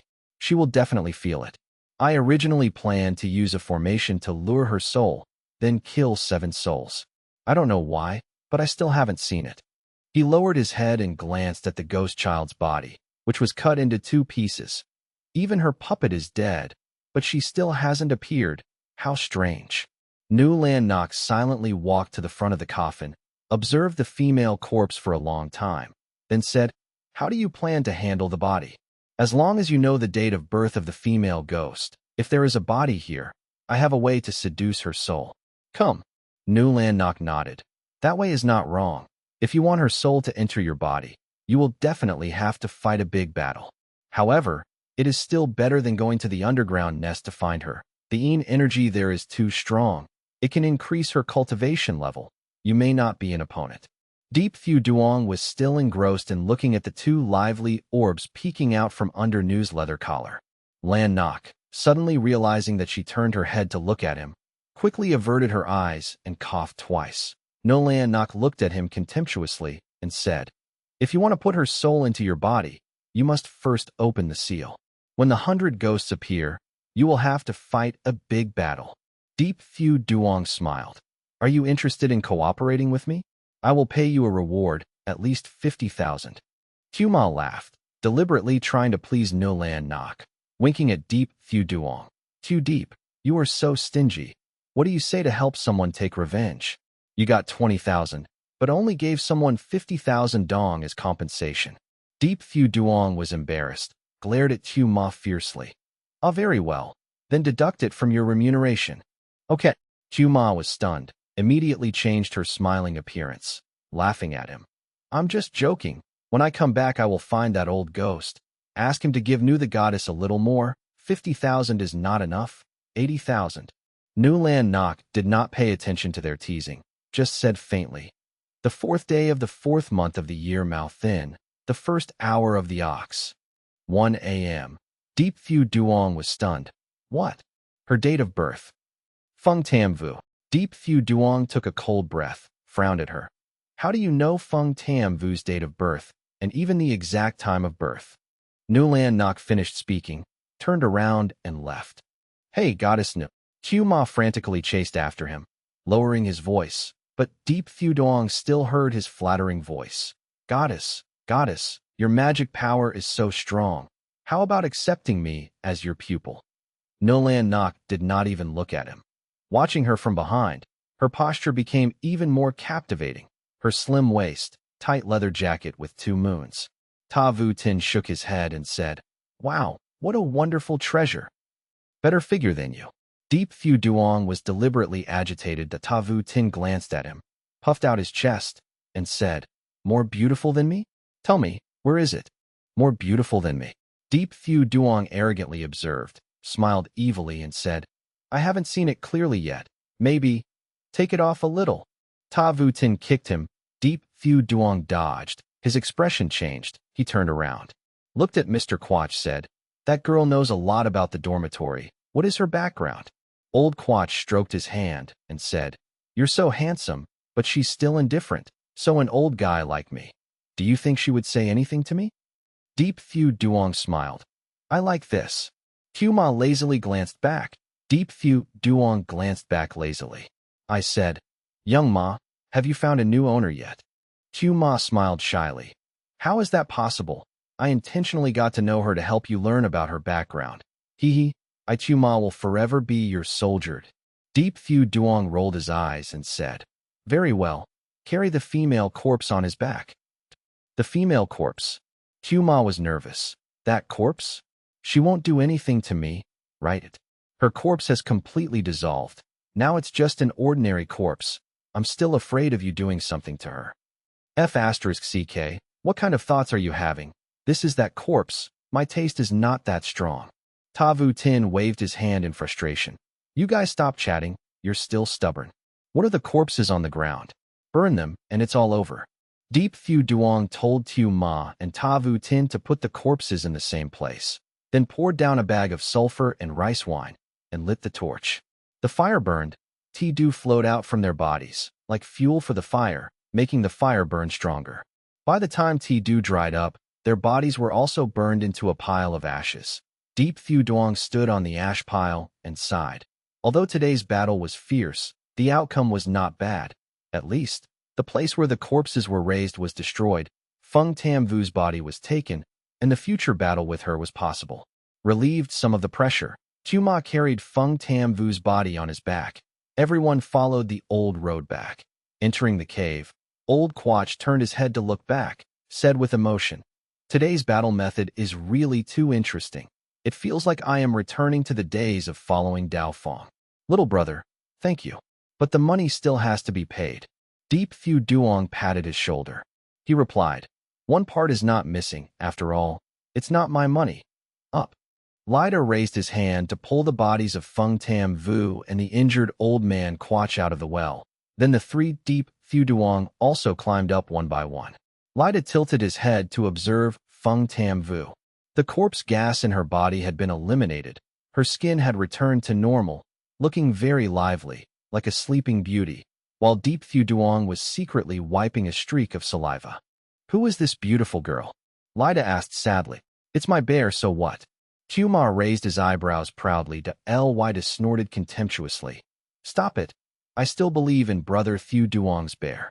Deep Phu Duong was also extremely pleased, patting his shoulder and praising him. "Very well said. When I come back, I will pay you the service fee." Q Ma sadly said, "Why do you give out rewards everywhere? Don't say you want to become that bang, okay?" I said, "It's not my money." If Lu Min heard this sentence from Deep Phu Duong, it is estimated that his lungs would explode. From the small house, Deep Phu Duong suddenly remembered the ghost child, turned around and asked Lida, "You have been guarding next to the well. Have you seen anyone come in?" "People." Lida frowned. "Demon or love?" Deep Phu Duong rolled his eyes. Because he was tired, his mind couldn't distinguish clearly. Nothing at all." Deep Phu Duong nodded. It seemed that the ghost child had taken a shortcut over the steep cliff to enter the corpse breeding area. As soon as I thought about it, the problem immediately arose. Even the ghost knew that something was going on here.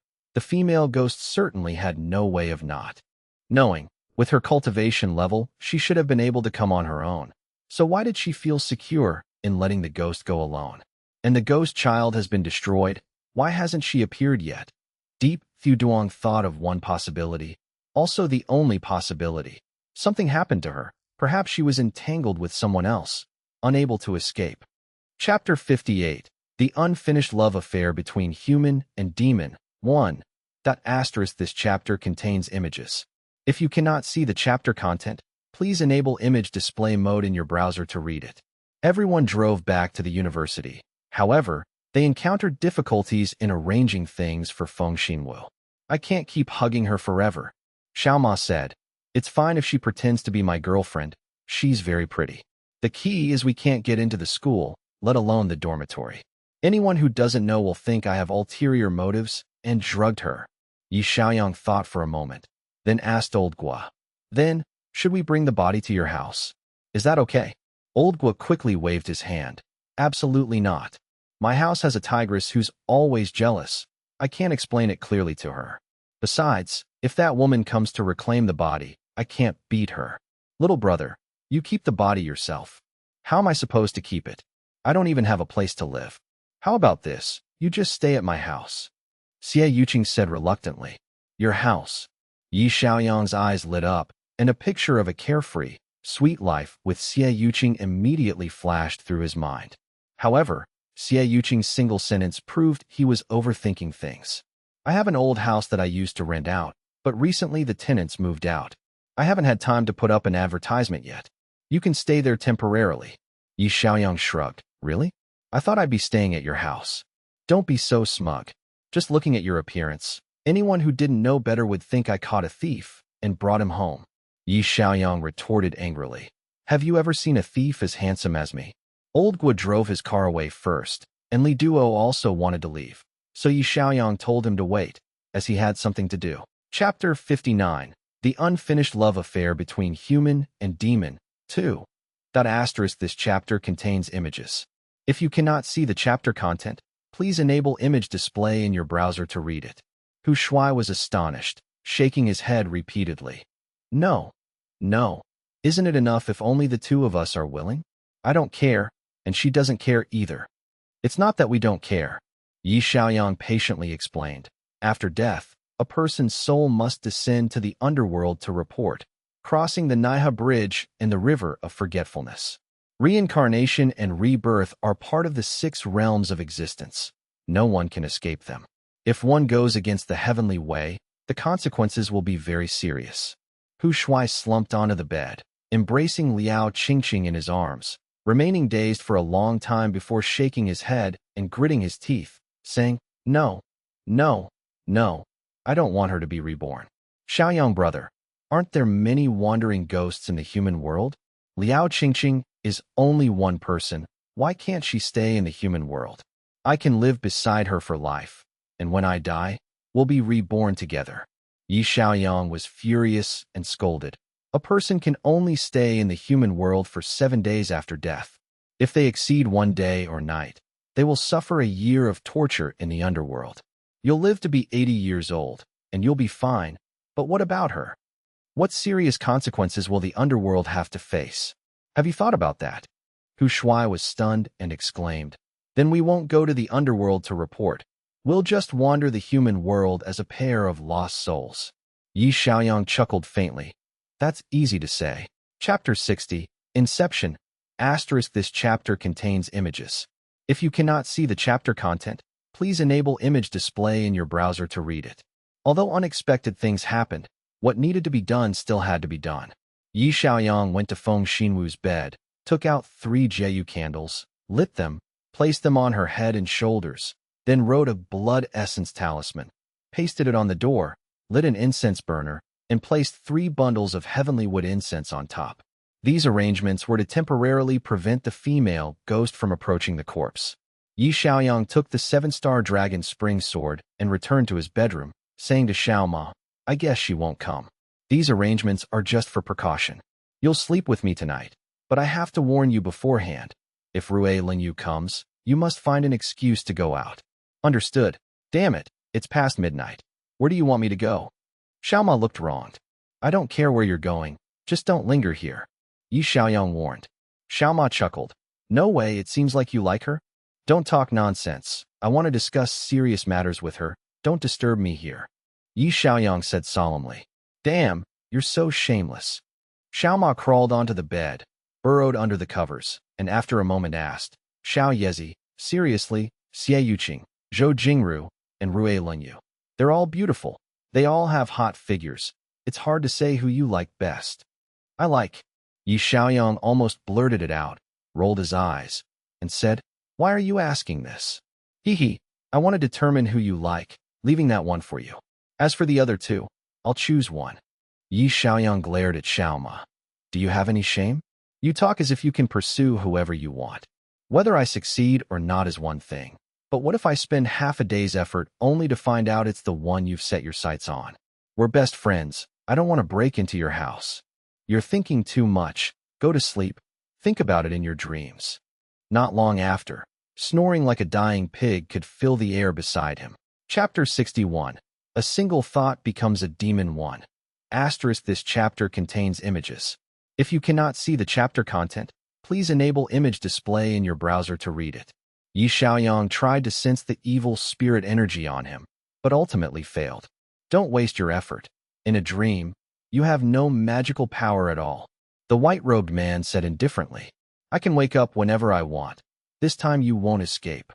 Yi Xiaoyang smiled provocatively, preparing to bite his tongue. The seven-star dragon spring sword was right under his pillow. No matter how profound his cultivation was, he wouldn't dare let him keep it. The white-robed man said, "Why don't you stay and watch the tragedy of that year? It will also save me a wasted trip and prevent me from failing Miss Rue's request. As for the fight, wait until after we get out." Yi Xiaoyang was stunned. Rui Lingyu? What kind of relationship do you have? No relationship at all. Don't be nervous. The man in white chuckled. You want to ask everything now, but I spent a lot of cultivation building this dream realm not to chat idly with you. Next, you will see the scene from that year recreated realistically, so you will know why Feng Xinwu turned into a demon. The man in white pointed to the side, and a couple walked side by side from the other end. The man wore a white suit, his hair parted in a very fashionable way at that time, looking very elegant and handsome. As for the woman, Yi Xiaoyang was suddenly shocked. Isn't that Feng Xinwu? The two walked and chatted, and Feng Xinwu seemed a little nervous. Yi Xiaoyang stared at Feng Xinwu's face, shaking his head. At this moment, Feng Xinwu was pure and captivating, as innocent as a schoolgirl. It was hard to imagine that in the future she would become a terrifying zombie. Approaching the two, their conversation reached Yi Xiaoyang and Xiao Ma's ears. Donya, I don't want to work here. Although the Japanese are stupid, you know they were invaders. Thinking about having to serve them? I understand. The man called Donya patted her shoulder, guiding her step by step. Actually, they don't want to be invaders, but they are soldiers and cannot disobey military orders. In the eyes of us doctors, there are only patients, not enemies. There's a real shortage of doctors here who speak Japanese, so we can't talk to the patients. Consider it a favor you're doing for me, okay? The colonel has ordered me to bring a good doctor to him today. Donya embraced Feng Xinwu, and they walked together. That pale-faced guy, damn it.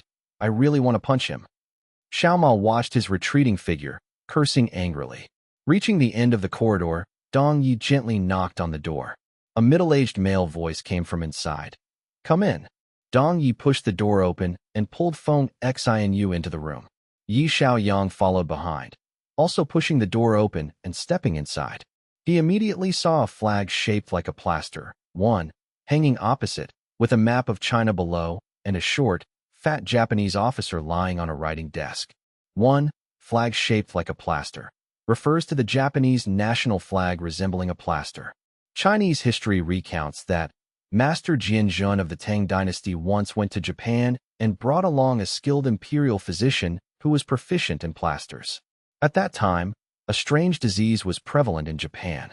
Infected people would experience inexplicable spasms in their limbs, then fall to the ground, their eyes wide open, foaming at the mouth, and dying suddenly within a few days. Doctors throughout Japan were helpless, so many people died.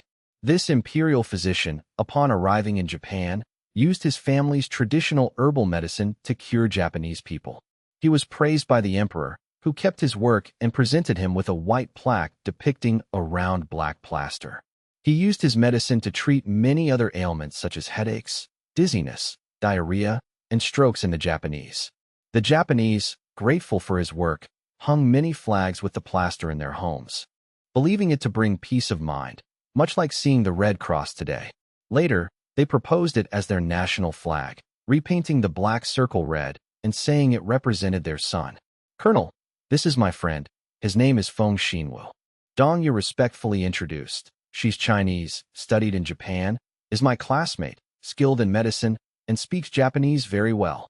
Chapter 62. A single thought becomes a demon too. Asterisk, this chapter contains images.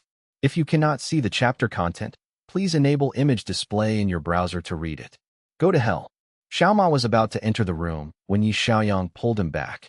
What are you doing? Have you forgotten this is just an illusion? It's just something that happened before. What are you going in there for? Do you want to go back 70 years to save her? Asterisk, asterisk, asterisk, asterisk, asterisk, asterisk. Beast, beast. Xiaoma's eyes turned red, and he cursed loudly, not knowing whether he was cursing the colonel or the unfaithful Dong Ye. From this moment on, the innocent and gentle Feng Xinwu is dead. The man in white whispered, waved his hand a second time, then pushed open the door. The colonel was gone, leaving only Feng Xinwu, disheveled, sitting on the bed. Her neck was covered in bloodstains, and a bright red bloodstain stained the corner of her mouth. She was sobbing uncontrollably, her heart aching with pain and boundless despair. Yi Xiaoyang sighed inwardly. He could understand Feng Xinwu's feelings at this moment. Her despair wasn't just about being raped. More importantly, it was about being betrayed by her boyfriend, who had pushed her into an abyss, into a sea of fire. After an unknown amount of time, she stopped crying, climbed to the head of the bed, grabbed a knife from the bedside table, pushed back her disheveled hair, and burst into loud laughter. There was no pain or sorrow in her eyes, only defiance, only hatred, all burning like a raging fire. Dong Ye, even as a ghost, I won't forgive you. With a plop, the surgical knife plunged deep into her abdomen, blood gushing out. She seemed to forget the pain, still laughing loudly, trying her best to push the surgical knife deeper into her stomach. Yi Xiaoyang and Xiaoma turned their heads away, unable to bear the sight of such a tragic scene. Just then, the door opened, and a dark figure stepped in, like a shadow in the sunlight. It had a complete form and facial features, but was completely black, incredibly tall, at least 2 meters, yet as thin as a stick, with extremely small and long limbs, and 2 objects on either side of its head that looked like buffalo horns. It approached Feng Xinwu, and taking advantage of the fact that she was still breathless, squatted down in front of her, opened its mouth, and blew a breath onto her. This is... Yi Xiaoyang turned to look at the man in white. A inborn evil spirit, rising from the depths of the earth, originally resided in a Yin lair. Yi Xiaoyang exclaimed in surprise. Where did this Yin lair come from? It was already there. At least a dozen people have died in this building. I'll tell you when we get out. For now, just watch. The evil spirit finished blowing a breath, stepped aside, and the ground beneath. Chapter 63. A single thought becomes a demon 3. Asterisk, this chapter contains images. If you cannot see the chapter content, please enable image display in your browser to read it.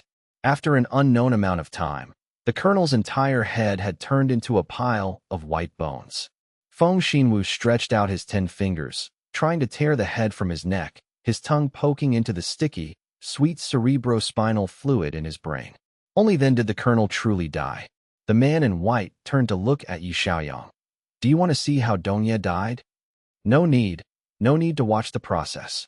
Yi Xiaoyang felt a tingling sensation in his scalp and quickly refused. I know he died a more gruesome death than that old ghost. Just show me the result. The man in white waved his hand, and the scene transformed into a large room filled with goods, seemingly a warehouse. A man and a woman sat leaning against a pile of goods, their bodies covered in blood. From the neck down, only a pile of dry bones remained, with internal organs dangling inside, and some torn flesh scattered around the joints. The two were clearly not dead yet. Their eyes were vacant, and they made groaning sounds. 1,008 times. The man in white said, that woman is the colonel's niece, and also Dong Ye's Japanese girlfriend. Dong Ye was possessed by Feng Xinwu, who sent a letter luring his girlfriend over, using the most horrific methods to scare them both, and then slowly savored their flesh and blood. Feng Xinwu didn't let them die immediately. Within 2 days, she lingered around them, performing the act 1,008 times, until only 2 skeletons remained, dying in extreme agony. Xiaoma shuddered, muttering, "Impossible. Shouldn't death be caused by excessive blood loss?" The man in white laughed. "This is the ancient art of Ling Qi, a skilled executioner who can make over 3,000 cuts, causing the victim to die 3 days later. Moreover, she is a zombie, capable of trapping people's souls. She can't die even if she wants to." Feng Xinwu seemed very satisfied killing those 2 men. But what about the Japanese girl? It seems she didn't offend her at all. Xiaoma hesitated. Why was she also killed? Chapter 64, A Thousand-Year Love. This chapter contains images. If you cannot see the chapter content, please enable image display in your browser to read it. Wait, what is the demon mother Rakshasa? Little Ma asked. The evolved form of a zombie, Yi Xiaoyang explained. It's more powerful than a zombie. Only women born under the wood element have a chance to cultivate it. It only appears once every few hundred years. Feng Xinwu meets the right conditions and has great fortune. If she really cultivates into the demon mother Rakshasa, it will be a great achievement. Even my master won't be able to handle it. After speaking, he turned his head to look at the man in white. Continue. The man in white said, Grandfather Ruoleng Yu went to Mount Wutai to ask Master Qingyun to fight a great battle against them, sealing the Yin lair, and also sealing Feng Xinwu's 3 souls and primordial spirit beneath it. They haven't been able to get out yet. Yi Xiaoyang was horrified upon hearing this and asked, what was the purpose of the ghost shadow doing this? To make Feng Xinwu stronger, to use her as it sees fit. As for what she intended to do with it, I don't know, because the ghost shadow is dead. Dead? Yi Xiaoyang and Xiaoma exclaimed. Destroyed by Master Qingyun? Yi Xiaoyang asked. The white-robed man shook his head. Besides, Master Qingyun couldn't withstand it either. He fought 2 against 1, burning his body to create relics to aid the Vajra subduing demon seal, trying to force Feng Xinwu back to the underworld. Even the ghost shadow was severely wounded. The ghost shadow recuperated for several decades, then recovered its cultivation and released Feng Xinwu. Unfortunately, it was very unlucky. As soon as it left the door, it encountered Dao Feng descending from the mountain. After a great battle, the ghost shadow was destroyed by Dao Feng. Hearing this, Xiaoma was so happy he punched the bed and laughed heartily. This evil spirit is so damn unlucky. It got beaten up in its old age, it recuperated for several decades, and just as it showed its face, it got killed. Haha, serves it right. This is called The Demon is 1 foot tall. This chapter has image content. If you cannot see the chapter content, please turn on your browser's image display mode to read. Deep Fu Duong immediately understood when he heard it. You want me to help you? Save your wife's soul? It's a lover. I'm not a wife. We're not married yet. Mistress. Deep Fu Duong smiled darkly. Although this kid spoke nonsense, in reality he was also a naive person. At least he didn't know what the word mistress meant. Tenfang said, I tested you 2 a few times. Then you started investigating the dormitory. I didn't show up. I just stood outside and watched you investigate. It was a test of your strength. Yours, when the time is right, you will show up to help. Help me? Deep Fu Duong glared at him. What are you doing to help me? Yesterday afternoon, you were in the mountain valley to save Feng Tamvu's body. Do you know why she didn't come? Deep Fu Duong was surprised and immediately understood, angrily said, So it's your brat who's playing a trick? Tin Fong glared at him and said faintly, I'm 1,000 years older than you. If you don't call me your ancestor, then that's fine. Okay, don't insult my age. You're right. You're being blamed unfairly. Deep Fu Duong smiled. But my goal is to lure her 7 souls to destroy her.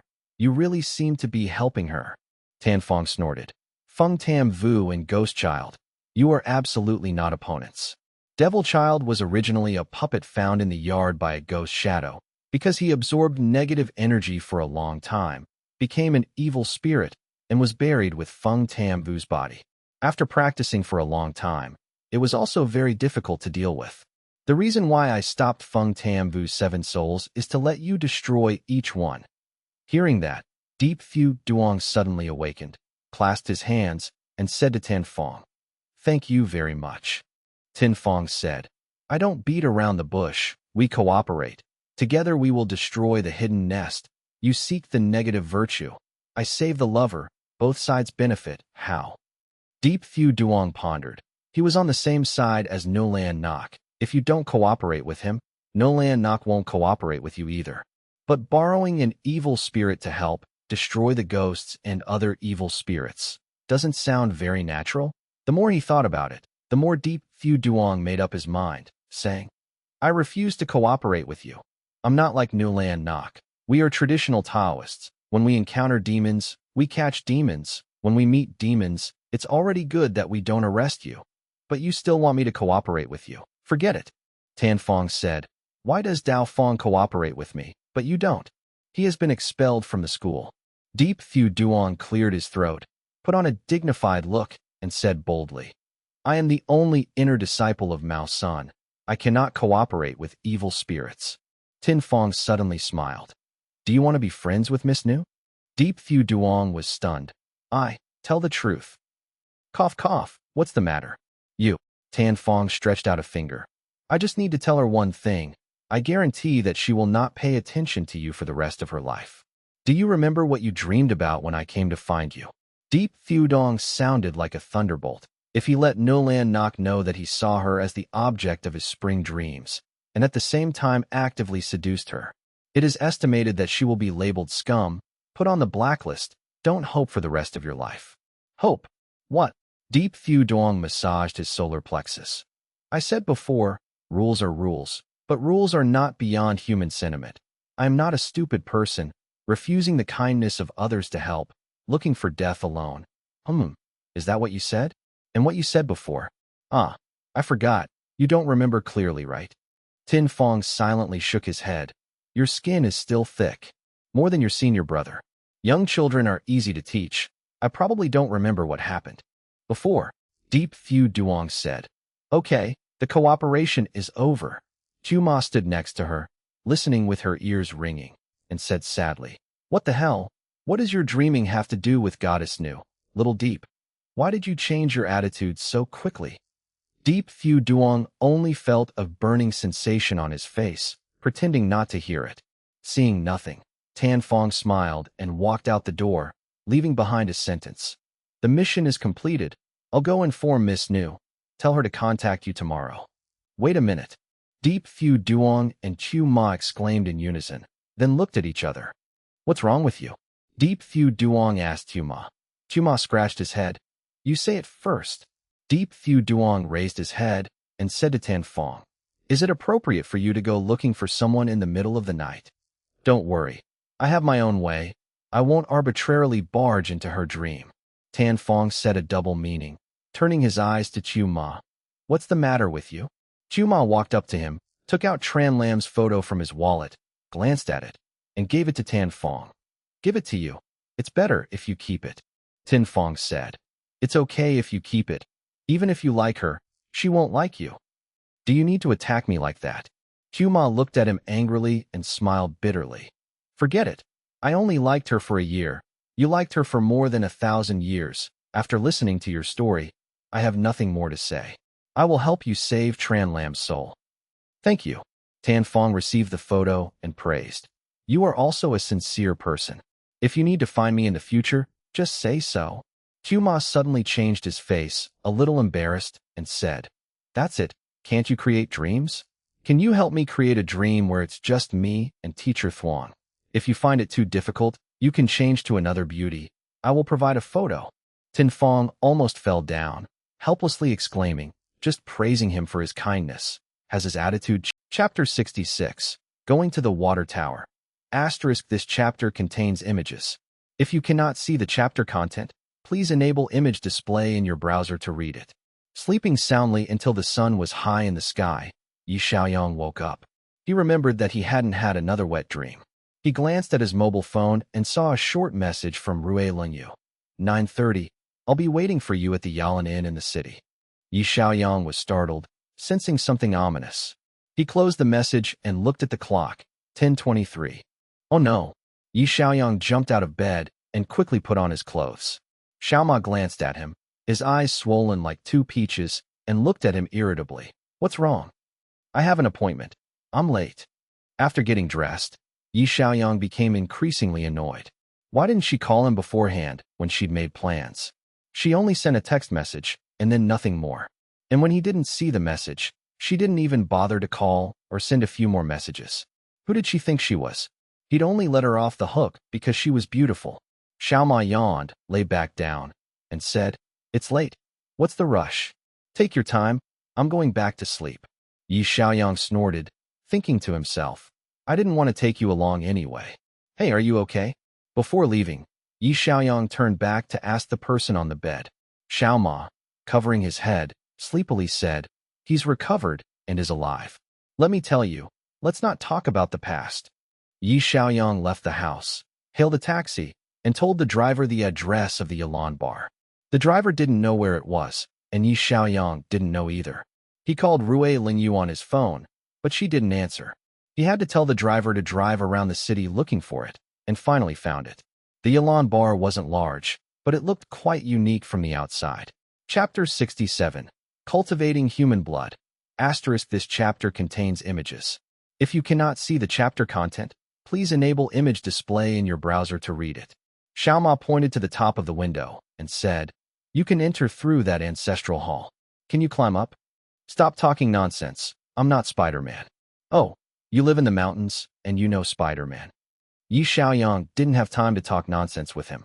He took out his mobile phone and called Lu Ming, briefly explaining the situation and his request. Lu Ming's voice slightly lowered. The water tower is a pre-liberation structure, a cultural relic managed by the Cultural Bureau. Demolishing it without permission might cause trouble. If you're not in a hurry, I can talk to the Cultural Bureau for you. Forget it. I'm in a hurry. After hanging up the phone, Yi Xiaoyang thought for a long time, then called Xie Yuqing, briefly explaining the situation. Xie Yuqing reacted quickly. "Break it down. You wait there. I'll bring people to break it down." Less than 20 minutes later, Xie Yuqing arrived with 2 policemen carrying hammers to demolish the wall. "This door?" Xie Yuqing asked Yi Xiaoyang, and after confirming, turned to the 2 police officers and instructed, "Smash it. Smash it to pieces." Yi Xiaoyang felt a little worried and stopped her. "Are you really going to smash it? What if someone accuses us of destroying cultural artifacts?" Xie Yuqing rolled her eyes. "As police officers solving a case, we don't care about cultural artifacts or not. If they dare touch a single hair on my head, I'll smash them all." Yi Xiaoyang gave a thumbs up. "Awesome." 10 minutes later, a hole had been smashed in the wall, big enough for a person to crawl through. Yi Xiaoyang checked his luggage, then turned around and instructed, "It might be dangerous downstairs. You guys wait outside." Asterisk, this chapter has image content. If you cannot see the chapter content, please turn on your browser's image display mode to read. After hearing this, Tavu Tin was so scared that his face turned pale. "What should we do?" "I'll stay behind to make arrangements. You go find some policemen to bring a pump and a large water pump here. As quickly as possible. We have to drain the water in the pond." Tavu Tin was stunned. "The water pump pipe is not corroded, right? The water pump is not a magic weapon. It's not a problem." Suddenly he remembered. The blood and water could not be easily discharged outside. The evil energy was too heavy. It could easily lead to ghosts. In case it lingered somewhere else, it would form a small negative nest. After thinking for a moment, he called Mr. Quach. Perhaps Nolan Knock would also come along. Who would have thought that as soon as he dialed the number, he only heard 2 sounds, tit, beep, and then turned off. "No signal, it's so bad." Deep Thu Duong gave the phone to Tavu Tin. "Quickly go out and call my senior brother. Tell him everything. Tell him to come here quickly. Remember to tell him how to handle blood and water, and tell him to bring many magic weapons." Tavu Tin took the phone and timidly said, "Aren't you coming with me? It's very dark up there. I'm afraid." Deep Thu Duong glanced at her. Well, suddenly when she came down here, she changed her female style and became a little bird nestling in someone else's arms. She really felt a bit unfamiliar and said sadly, "You've been with me for a few days. You've met countless ghosts and killed a lot of zombies. Why are you so cowardly now? The exam isn't as terrible as it is here. It's dark and dark." Okay, hurry up." Deep Thu Duong placed a hand on the edge of the pond and said solemnly, "Just now, Tao Mok Keem has alarmed the thing below. I can feel it has awakened. We must quickly arrange it. You quickly go. Tavu Tin was so scared that his face turned white and blue. He quickly turned around and ran out. Deep Dong stood on the bank of the blood pond, thought for a moment, suspecting that this place was a place to raise corpses. There was definitely a zombie in there, perhaps a water corpse. So he took off his bag, took out the ink stick, pulled out a large piece of red line, then took a block of Long Tien Hung, one, and rubbed it on the red line. Long Tien Hung itself is not a magic weapon, but a medicinal substance that can absorb corpses, similar to sticky rice. It has natural properties used to suppress zombies. 1. Long Tien Hung, also known as Long Dien Hung, in the West called amber ash, ambergris, is a gray or dull black waxy substance created in the digestive system of sperm whales, flammable, fragrant. Previously, Long Tien Hung was used in the perfume industry, but today it has been largely replaced by synthetic materials and is only used in a few expensive perfumes. Image: he walked around the blood pool. Every 10 centimeters he shot with an ink tank, leaving a red mark. Setting up the entire Dharma altar took about 20 minutes. Deep Duong wiped his sweat and looked at the pond water slightly vibrating. Perhaps the object below was moving. Is it a corpse, a demon, or something else? He couldn't help but feel a little nervous. A blood pool that had been nourished by corpses for more than 70 years. No matter what evil things were inside, it would be very difficult to deal with. Deep Duong thought for a moment. If it was a murder corpse, then with just the ink and blood line, he definitely wouldn't be able to suppress it. Then he took out a bag of sticky rice from his bag and scattered it around. Pond. Suddenly there were footsteps behind. Deep Duong turned around to look. Tavu Tin had led a group of people to run down, including Lu Min. Mr. Deep, when I heard you calling, I immediately ran over. The cultural department said not to destroy the internal structure. Deep Duong waved his hand. If you keep saying this now, when you come out alive, let's go. Out said. Just one sentence made everyone's faces pale. Deep Duong looked towards Mr. Quach, who was carrying a large bag, and asked, Senior brother, Nislan not coming. She's at my place making the magic weapon. She said she believes I can solve everything. No need for help. Deep Duong didn't say anything more. He himself had never trusted himself like that. Old Quach stepped forward and gently touched the blood pond, rubbed it. His expression became serious. Down here is what? 8 out of 10 is the killing corpse raised by the blood pool. Deep Duong put one foot on the edge of the pond, staring at the bag behind Mr. Quach. Do you have hong and rice wine? Yes, I heard the general story from Police Ta, so I brought a lot of things, thinking you might need it. Old Quach took down his bag and suddenly asked, Are you paying? Of course not. Right. Deep Duong turned his head to look at Lu Min. That's right. Vice Principal Lu, yesterday we killed 100 six-haired zombies in Chiven's son. Almost died. With Policeman Ta as a witness, I told my senior brother, you pay him 50,000 as a reward, no problem? There's also my 30,000, Tuma said loudly. This, Lu Min gasped. Are those zombies related to my school? Of course. Tuma walked up to the old man and said seriously, You don't know? All the zombies are commanded by Feng Tamvu. Feng Tamvu is preparing to send them to attack the school. We risk our lives to stop them. Otherwise your school would have been destroyed by now. Not to mention there are corpses lying everywhere. Lu Min was trembling with fear. Okay, no problem. I'll put in the money. When it's done, I'll put in the money. Deep Duong took out hong and rice wine from Mr. Quach's bag. The two of them acted together, spraying a circle around the edge of the blood pond. Deep Duong watched everything complete, then turned around and asked Tavu Tin, Where are the pumps and pump pipes? Got it. Tavu Tin commanded a few policemen to carry the pump and water pipes over. The whole group extremely nervous and panicked. For them, the bloody crime scene is not as scary as these mysterious and strange things. They are just normal people. They also have the instinct of fear. I will go first and spread the cinnabar net, filter out the blood, and arrange a drainage route. Old Quach said as he walked out, turned his head to look at Lu Min, stretched out 5 fingers. Remember to add money, 5,000 dong. Seeing that you know me, I will reduce the price. That's it. Lu Min wiped his sweat, Until now, he felt like he was a fat goat for the people to carve together. Deep Phu Duong commanded everyone to carry the pump carefully and placed it next to the blood pond. The electric wire was connected from the ground. The pump opened to the maximum, sucking up the blood. Deep Phu Duong held the Tao Ma Kim in his hand and stood next to the pond, ordering everyone to retreat. The pond water less and less. At this time, Mr. Quach returned, proving that everything was over.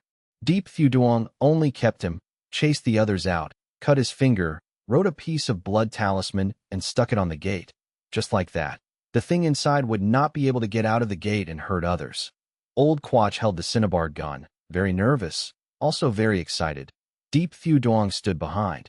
If there was really anything unexpected, then with him to support me, I can only help with a few small things. Ugh, gulp. A strange sound rang out from the blood pool. The pump vibrated violently. The circuit breaker broke. It stopped pumping. That's not good. That thing has blocked the water pump. Deep Phu Duong frowned and said to Mr. Quach, "Let's go ahead and pull the pump out." The two of them walked together to pull the water pump and felt it. It seemed like it was sinking deep and couldn't be pulled, so he called Tu Ma to help. The three of them used their strength and finally pulled it up and placed it on the shore. Deep Phu Duong squatted down and looked inside. The water pump was as big as an adult's body. It was dark inside, and he couldn't see anything. Deep Phu Duong told Tu Ma, "Try to turn on the pump again." As a result, he underestimated the pump's capacity. As soon as the latch was opened, he only heard a bang and the pump sucked his whole body in. Asterisk, this chapter has image content. If you cannot see the chapter content, please turn on your browser's image display mode to read. Tu Ma gasped, quickly turned off the motor, ran to the water pump to observe, and saw Deep Phu Duong being sucked 2 meters deep. Only his legs could be seen, quickly shouted, "Too deep. Are you okay?" Nothing. It scared him to death. Deep Phu Duong slowly regained consciousness, quickly said, "Quickly pull me out." Tu Ma and Old Quach each hugged one leg, trying their best to pull him out. Old Quach turned his head and smiled, and said to Tu Ma, "Fortunately, your kid reacted quickly. Otherwise we would have had to look for him in the septic tank. I would have had to bring the pump there too."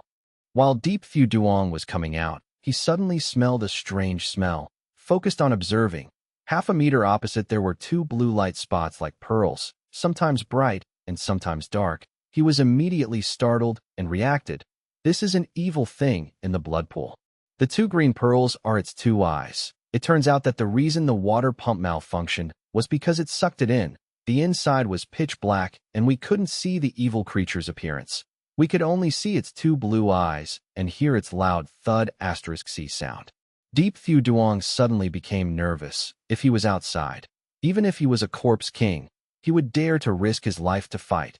But here the space is narrow. His arms cannot stretch out. In case it rushes in, it will be difficult for him to deal with. Outside, Tu Ma and Old Quach were chatting while slowly pulling him out. These 2 people were really like the sky was falling, and they didn't know it. Deep Phu Duong wanted to remind them to hurry up, but was afraid that opening his mouth would alarm the evil creature. He was so nervous that his face was covered in sweat. Who knew? The other person suddenly moved and slowly crawled towards him. Damn. Deep Phu Duong cursed silently. If he died here, it would truly be the greatest death in history. He immediately quietly cut off his middle finger, used blood to draw on Chuang Tam Loi's left palm. Just after drawing, he saw that thing rushing towards him. Deep Phu Duong struggled to reach out his arm and patted its head with a palm. As a result, his palm felt numb, feeling as if something sharp had stabbed him, but Palm Tam Loi also worked, knocking the opponent far away. "Quick, pull me out, there's something inside." Deep Phu Duong immediately shouted loudly. Tu Ma and Old Quach were surprised, quickly pulled Deep Phu Duong out, followed by a black shadow rushing forward, jumping into the blood pool. "What is that?" Old Quach was startled. Deep Phu Duong panted and walked to the side of the water pump, raised his hand to wipe a viscous liquid on the pump, rubbed it, brought it up to his nose to smell, his expression solemn. "It's not a zombie. It's not a water corpse." Old Quach said, "Could it be love? I don't know, this kind of breath. I've never smelled it before." Deep Phu Duong looked at the pool of blood and thought to himself, no wonder New Land Nok's father didn't dare to go down. This thing even he didn't know about. I'm afraid it would be difficult to deal with. Old Quach widened his eyes and said in shock. Even I have never seen it. So what kind of ghost is it? Thanks to previous experience, pumping water was not feasible. Deep Fu Duong thought for a moment and said to Old Quach, "Do you have quicklime?" Old Quach was stunned. "No, I didn't drown, so I won't use that toy. If you need it, I'll go get it." At this time, Lu Min outside interjected.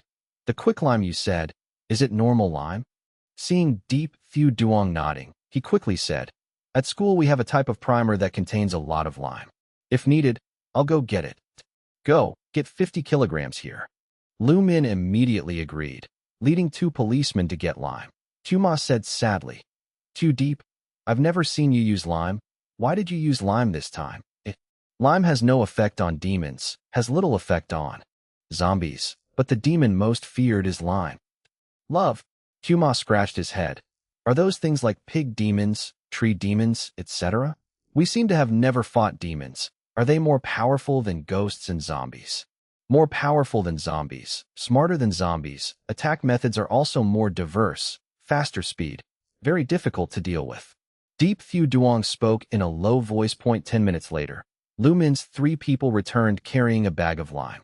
Deep Fu Duong waited for them to arrive, and Chase Titu Ma went out, and with Old Quach moved the lime to the blood pond, pouring it all into the pond. The quicklime immediately boiled into the water, emitting waves of white smoke. Deep Fu Duong pulled out the Tao Mok sword and stood beside the blood pond, waiting quietly. Behind him came Tu Ma's surprised voice. "Tu Deep, why don't you hold the 7-star Dragon Twin Sword? Isn't its power stronger?" Deep Fu Duong glanced at him. "The sword must keep its aura, cannot be accidentally released from its sheath. Only at the critical moment can it exert its power. Please be quiet for me. Stop talking nonsense." Waiting no more than 5 minutes, a corner of the blood pool began to foam. The water gurgled, gurgled. Deep Fu Duong took a breath, said to Old Quach, "Get ready. It's coming up." Just as he finished speaking, he only heard a hum sound. A black object jumped out from the water. Everyone couldn't help but be surprised. Looking closely, they saw that it was an animal with a monkey-like appearance. The whole body was covered with yellow hair, not tall, very thin, with a body shape like a teenager of about 10. Several years old, 2 small and long hands. One hand only has 4 fingers stuck together like the webbing of a duck's feet. The whole face is red, hairless, eyes like a dead fish sticking out, glowing bright green. The scariest thing is its mouth, extremely long like a crocodile's snout, 2 intersecting teeth protruding. A dark gray liquid accumulates between the teeth, occasionally dripping to the ground. As soon as this thing came ashore, it jumped up, trembling and looking for a place with water. It seemed like he really wanted to wash off the lime on his body. "What monster is this?" Tavu Tin asked in a low voice. Everyone suddenly regained their composure. Although they were all standing outside the door, they still instinctively retreated with a frightened look on their face. Deep Fu Duong also heard an idea in his mind. "This thing looks like love, but what love is it? I've never really seen it before." Deep Fu Duong quickly recalled the Maoshan classic, but the book didn't mention it. "That bitch, no matter what kind of demon she is, I'll just fight." Deep Fu Duong recited the spell to activate the cinnabar line. In the blink of an eye, countless red lights flew out to form a net in the sky, encircling the yellow-haired monster. The yellow-haired monster reacted very quickly, knowing there was danger setting up. Immediately jumped up, hit the cinnabar net, suddenly encountered a dozen bloodlines, was suddenly pushed back, stepped on the sticky rice covering the edge of the blood pool. A black smoke rose. The sound of sizzle, sizzle, echoed endlessly in the ears. The whole space was filled with the smell of burned rotten meat. The bloodline fighting squid fell from the sky to envelop the yellow-haired monster. Deep Fu Duong clasped his hands together, forming a Dharma seal, constantly changing, controlling the cinnabar net tightly, imprisoning the yellow-furred monster inside.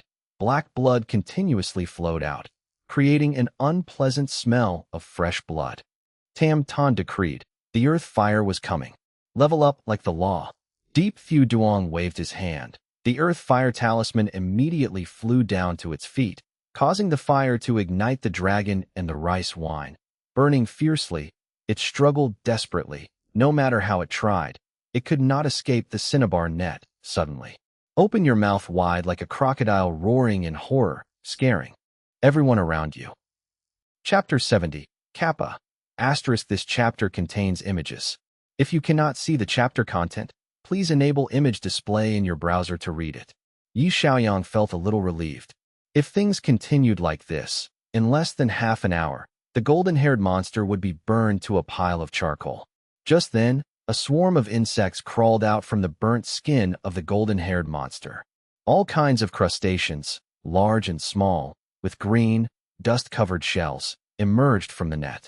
They were quickly burned to death by the raging fire, but most of them still jumped out of the flames and crawled quickly towards Yi Xiaoyang.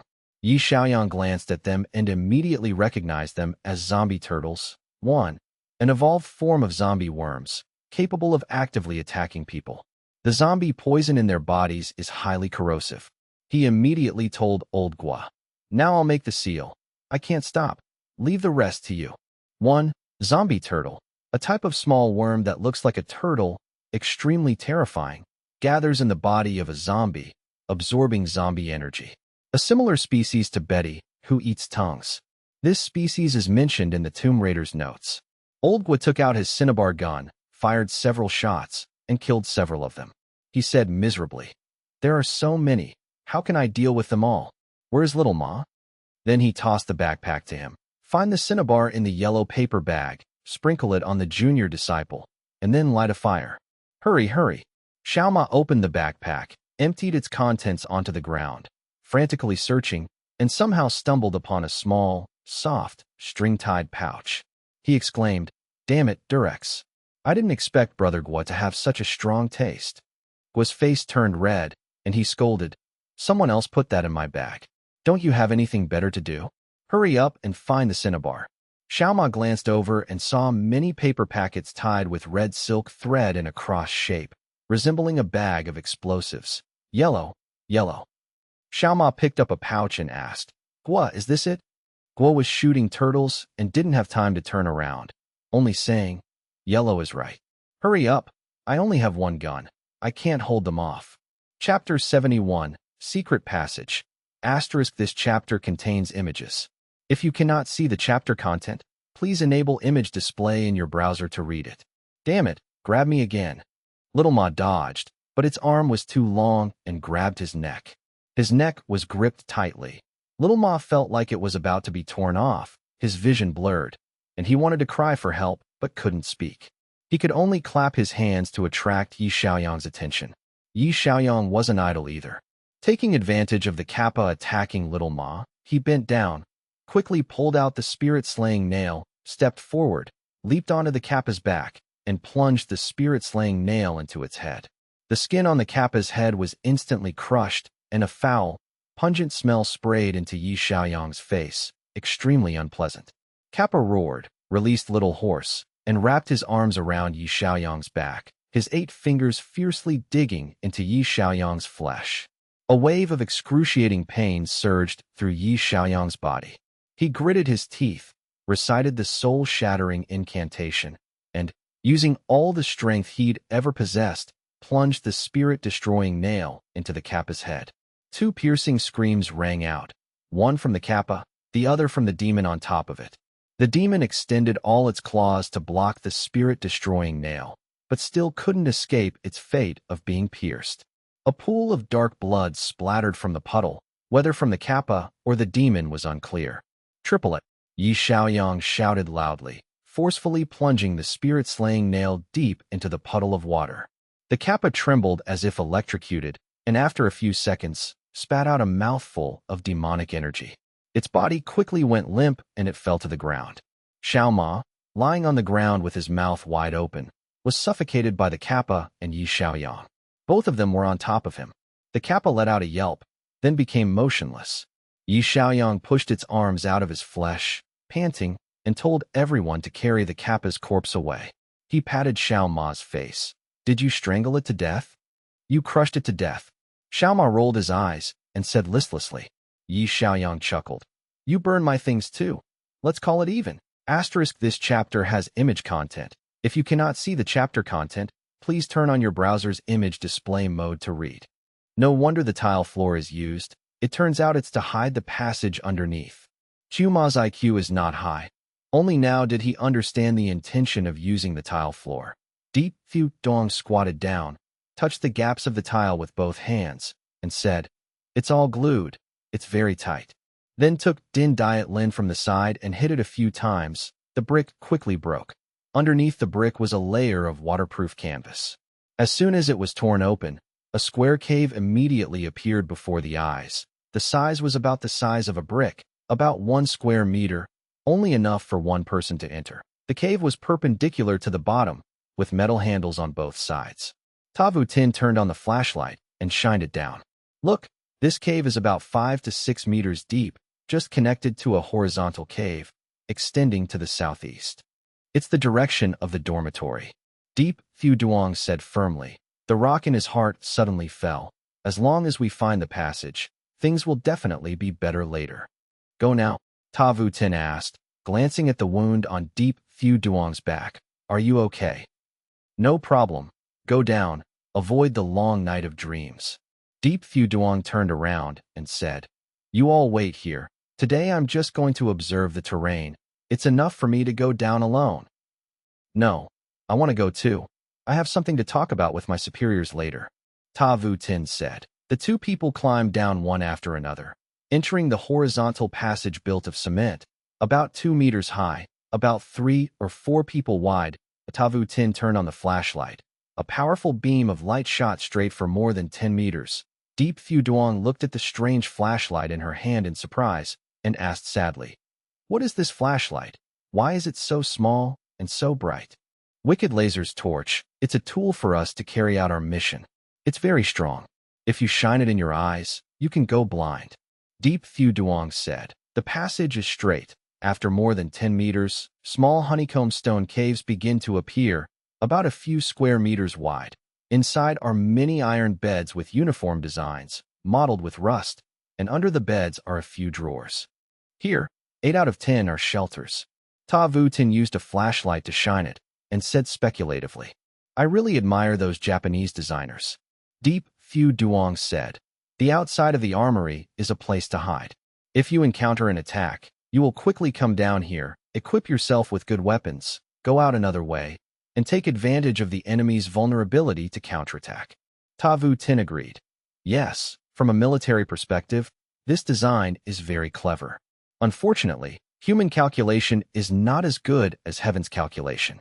As a result, it was not used, so many people died." Deep Phu Duong walked behind Tavu Tin, admiring her small waist and big but under her police uniform, not expecting Tavu Tin to suddenly stop, directly touching her back, making intimate contact. Originally thinking that she would scold her, she unexpectedly grabbed Tavu Tin's arm and trembled, and said, "What do you see in front of you?" Deep Phu Duong was startled. Chapter 73, Enemies Meet. Yi Xiaoyang recognized her, and immediately frowned. "Dong Yi, your lover?" Feng Xinwu smiled faintly. "My enemy. That's his fate. The ghost-killing formation, though inferior to the 18 layers of hell, will absolutely not be easy. For 70 years, his tormented soul has not had a single moment of respite." Xie Yuqing trembled and let out a breath. Although she didn't know what "the tormented soul has ceased suffering" meant, hearing her tone and seeing that distorted face filled with so much pain, 70 years of torture, without a single moment of respite. What kind of concept is that? Yi Xiaoyang looked at Feng Xinwu and sighed. "I know what you've been through. You are suffering greatly, but what has happened cannot be changed. I know it's useless to say anything, but I still want to tell you. As long as you let go of your obsession, I can help you transcend, even personally escort you. Go find the wheel-turning king, go through the back door, spare you suffering, and you'll be instantly reincarnated." Feng Xinwu stared at him intently, a layer of sorrow appearing in her eyes. 10 years ago, Dao Feng said the same thing to me. I waited for him, and I've waited for him until today, but in the end, he deceived me. Yi Xiaoyang was shocked, and his face turned pale. Only then did he realize that he had guessed wrong. Feng Xinwu mentioning Dao Feng wasn't about wanting to challenge him to a duel, but rather, waiting for him to fulfill his promise. Yi Xiaoyang finally understood that Dao Feng and Feng Xinwu really did have a story from the past. I've been deceived by two men. I won't trust anyone anymore. The compassion in Feng Xinwu's eyes quickly vanished, replaced by despair and hatred. She chuckled, looking at Yi Xiaoyang, briefly flashing the light of the ghost-killing formation before retracting it. If you fail, this will be your grave. I will imprison you forever. Having said that, her figure faded and slowly disappeared. Yi Xiaoyang sighed, turning to Xie Yuqing and saying, "Let us go." Both were burdened with heavy hearts, unable to speak a word on the way back. This chapter has image content. If you cannot see the chapter content, please turn on your browser's image display mode to read. What's going on? Who dares to cause trouble here? A group of security guards pushed the group out and walked forward. The leader spoke up very arrogantly. As soon as he finished speaking, he saw Tran Qianba, immediately stunned, changing his gentle and smiling appearance. Tran Qianba's rampage is not something that happens in a day or two. If the security guards know that they have encountered him, they should not expect to live peacefully in the school. It's none of your business. Go away. Tran Qianba sounded the trumpet twice. The school security guards scratched their heads. If they left like that, they would definitely be laughed at by everyone. The leader's eyes moved. Then he thought it would be best to use an excuse and talk to his subordinates. There are too many people. We can't do anything. Go back and call more people. Before leaving, he also looked at Deep Fu Duong with pitying eyes, sighing, "This kid is really unlucky. Unfortunately, I just hope he doesn't get seriously injured. I'm just a security guard at the school. When the time comes, I have to clean up the mess." "Too deep, what should I do now? Are you risking your life?"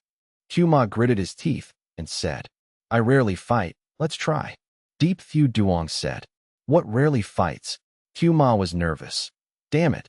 You just keep pretending the whole time. If you get beaten to pieces in a little while, don't lose face."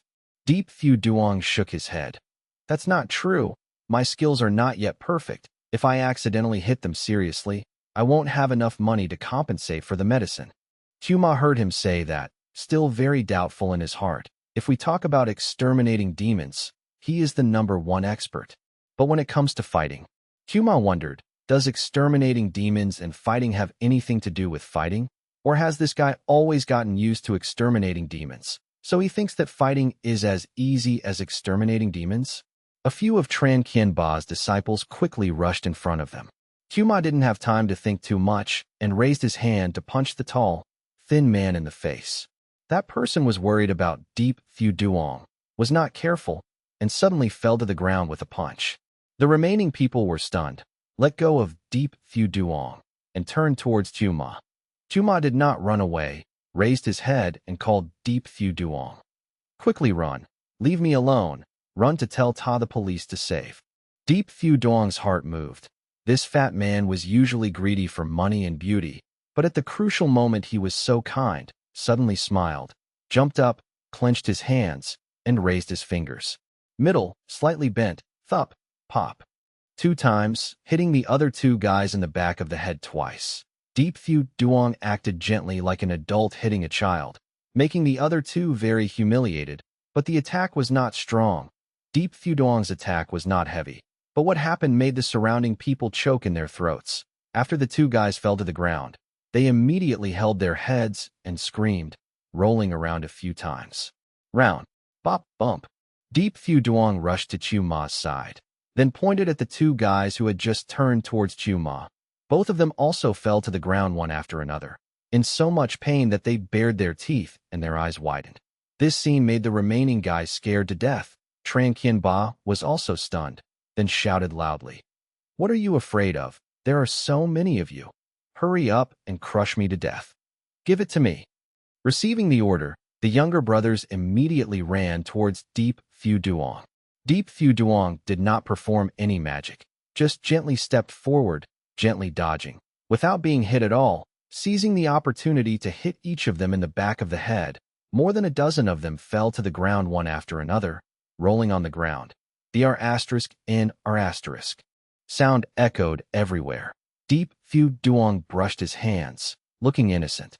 Looking at Tran Qianba, without boasting, he just said, "I'm not lying. Next time bring more people." After speaking, he turned around and glanced at Tu Ma, who was wide-eyed and opened his mouth. Let's go. Let's go back to the dormitory. The two of them walked side by side. The scene instantly became quiet. Everyone quietly gave way to them, gaping at the person with a black ash body, torn clothes. Before everyone was worried about him, now suddenly realized he was worried about the wrong person. If Deep Fu Duong, if performing great martial arts styles such as Thiat Sa Chuang or dogfighting BMR, FAP, etc., would definitely be cheered and applauded by everyone. But from beginning to end, he only used one acupoint point, move to defeat dozens of strong young men. Each of them fell to the ground and could not get up. This scene was truly too wild, far beyond the scope of everyone's acceptance. Fuck, martial arts master in the schoolyard. One person muttered to himself. The hardest to accept was Tran Kien Ba. He brought so many people with him, with a heroic heart, to correct Deep Fu Duong. Who would have expected to encounter such a strange ending? The most important thing is that Deep Fu Duong did not even glance at him before leaving, nor did he bother to say a few eloquent words, making him feel even more pain than being beaten. He gritted his teeth, started the engine, using a speed of 60 kilometers per hour, speeding towards Deep Fu Duong. Be careful. Someone in the crowd cried out in panic. No matter how strong their martial arts skills were, they still had to be afraid of machetes. No matter how strong a person was, they couldn't block a motorbike, and at such a fast speed, it was difficult to avoid the critical moment. Deep Fu Duong immediately pushed Huma away, crossed his legs, stood up on tiptoe, shot forward, forming an upside-down hook position, just barely avoiding the motorbike, and before falling to the ground, he also hit Tran Kien in the back of the head. 3. Tran Kien Ba was in so much pain that he screamed, lost control of the steering wheel, and finally crashed into a pine tree, motionless. You won't die, will you? Huma asked urgently. Deep Fu Duong was also a bit shy and walked over to observe him. Tran Kien Ba's head was facing the ground. His feet were facing up. His whole body was stuck on the tree branch, unable to move. As soon as he saw Deep Fu Duong, he quickly scolded in a hoarse voice. Let me down. Quickly let me down. You can still scold people. Then it's okay, let's go. While everyone was staring at him, Deep Fu Duong and Tu Ma hastily left. Tu Deep dude, that move of yours is really stupid. Where did you learn it? As soon as he left the group, Tu Ma immediately asked. Maoshan Taijutsu. I'm afraid of suffering. I've only practiced a few moves. It's not worth mentioning. Deep Fu Duong replied casually. What's not worth mentioning? No, it's hard to understand. Maoshan don't just exterminate demons. Why do you also learn Kung Fu? Deep Fu Duong glanced at him, explaining as he walked. Exorcists don't use Kung Fu, but no matter how high the magic is, if you don't use a little Kung Fu, it's very difficult to control them, and there are some techniques. The monk comes from a martial arts family. If you encounter them, when fighting, martial arts will come into play. Tu Ma suddenly woke up and suddenly thought of a question. Tu Deep, you or Goddess Nu, who is stronger in magic power? Deep Fu Duong smiled, just about to open his mouth. Suddenly a young girl ran from somewhere, spread her arms, blocking in front of him. Deep Fu Duong was immediately stunned. He calmed down and looked back. This girl was wearing a sports outfit. Her body was healthy and balanced. Her hair was tied in a ponytail. Her appearance was delicate. She was truly a beauty, but he didn't know her. You used Feng Nan Guan just now. Without waiting for Deep Fu. This chapter has image content. If you cannot see the chapter content, please turn on your browser's image display mode to read. Deep Fu Duong was stunned and quickly explained. Girl, you're wrong. I only use Maoshan Taijutsu. It's not considered martial arts, not even Feng Nan Guan or something like that.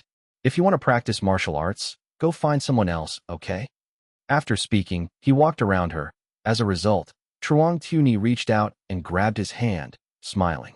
Said, no, you have a rare background, are a talented martial artist. You must be added to the martial arts club. Under my training, you will have the opportunity to become a great martial artist.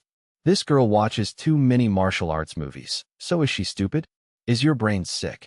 Deep Fu Duong looked at her bewildered. Quickly let go, pull. Pull. Pull. What other system is there? Truong Tuni said. You don't want to join the martial arts club, just fight me. If you defeat me, I will forgive you. I said, I don't know martial arts, and I don't want to join any club. Go there to what are you doing? It sounds like a gangster organization. Deep Fu Duong tried to pull away, but this girl was really talented. She kept pushing but still held his wrist tightly. No matter what, she couldn't escape. No, I know you're deliberately hiding your identity. All high-ranking people are like that. But you have to defeat me to have the status of a real person that won't show your face. Deep Fu Duong was tired of talking. His chest was very aggrieved. He was injured after the battle. Even if he wanted to go back and rest, he wouldn't be able to do it. He was entangled by Tran Qian Ba and was grabbed by a crazy and strange woman. This chapter has image content. If you cannot see the chapter content, please turn on your browser's image display mode to read. After dinner, the two went to buy some snacks nearby. The two walked through a night market. Deep Fu Duong saw a few stalls selling clothes, quickly pulled Tu Ma there to buy clothes. Go into the shop properly, those things. Tu Ma glanced at the tall, muscular stall owner, shameless. Said. Deep Fu Duong also understood a bit, then said again. Why go to the shop? Clothes are so expensive. Aren't they the same as here? Look at the material of this set. There is also its brand. What is it that Adidas is extremely famous for, Adidas? Where can you buy such cheap clothes in the shop? Tu Ma glanced at the surrounding customers who were secretly laughing at him, really wanting to say he didn't know him. Deep Fu Duong quickly bought a few sets of clothes, 2 pairs of sneakers, a total of no more than 500 dong. Deep Fu Duong gave the boss 600 and let him have his change back. As soon as he raised his head to look, he suddenly saw the old man's face bleeding, a thick, sticky pile of blood flowing down his jaw. Falling onto the pile of money in his hand, he was suddenly startled, glared back. His face had returned to its original state. His face was filled with happiness when he had just earned money. There was no blood, not even a bit of money left on the pile. Illusion of death? Deep Fu Duong immediately frowned. Here, kid, here's your money. The boss stuffed a pile of money into his hand.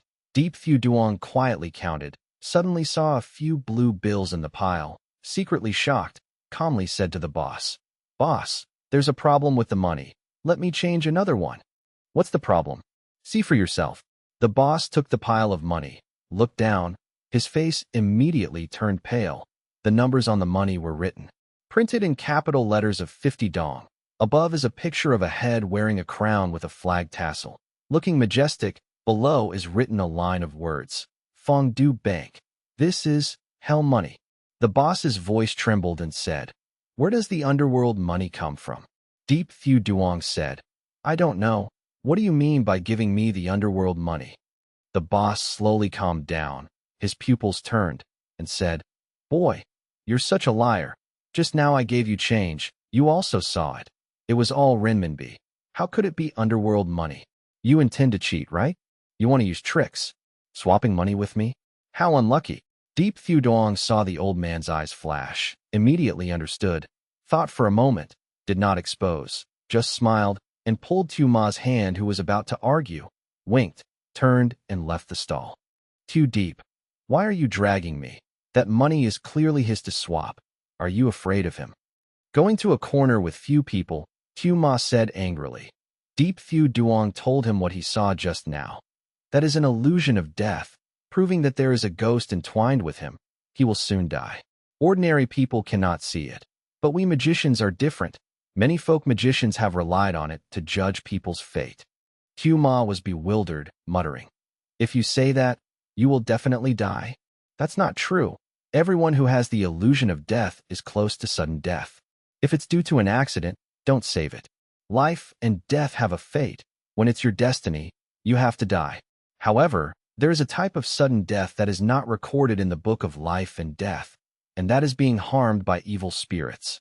Many people clearly have a life, but they are harmed and killed by demons.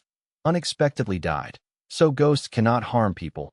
Chapter 77. The Devil Buys Fate 2. This chapter contains images. If you cannot see the chapter content, please enable image display in your browser to read it. Not long after, the crowd thinned out, and the stall owner and his wife loaded the remaining goods onto their tricycle and drove away. At this moment, Yi Xiaoyang and Xiao Ma also got into Xie Yuqing's car to follow them. They arrived at a residential area and saw the stall owner stop in front of a small garage. The three quickly got out of the car and hid in a secluded corner. Soon after, the stall owner and his wife came out.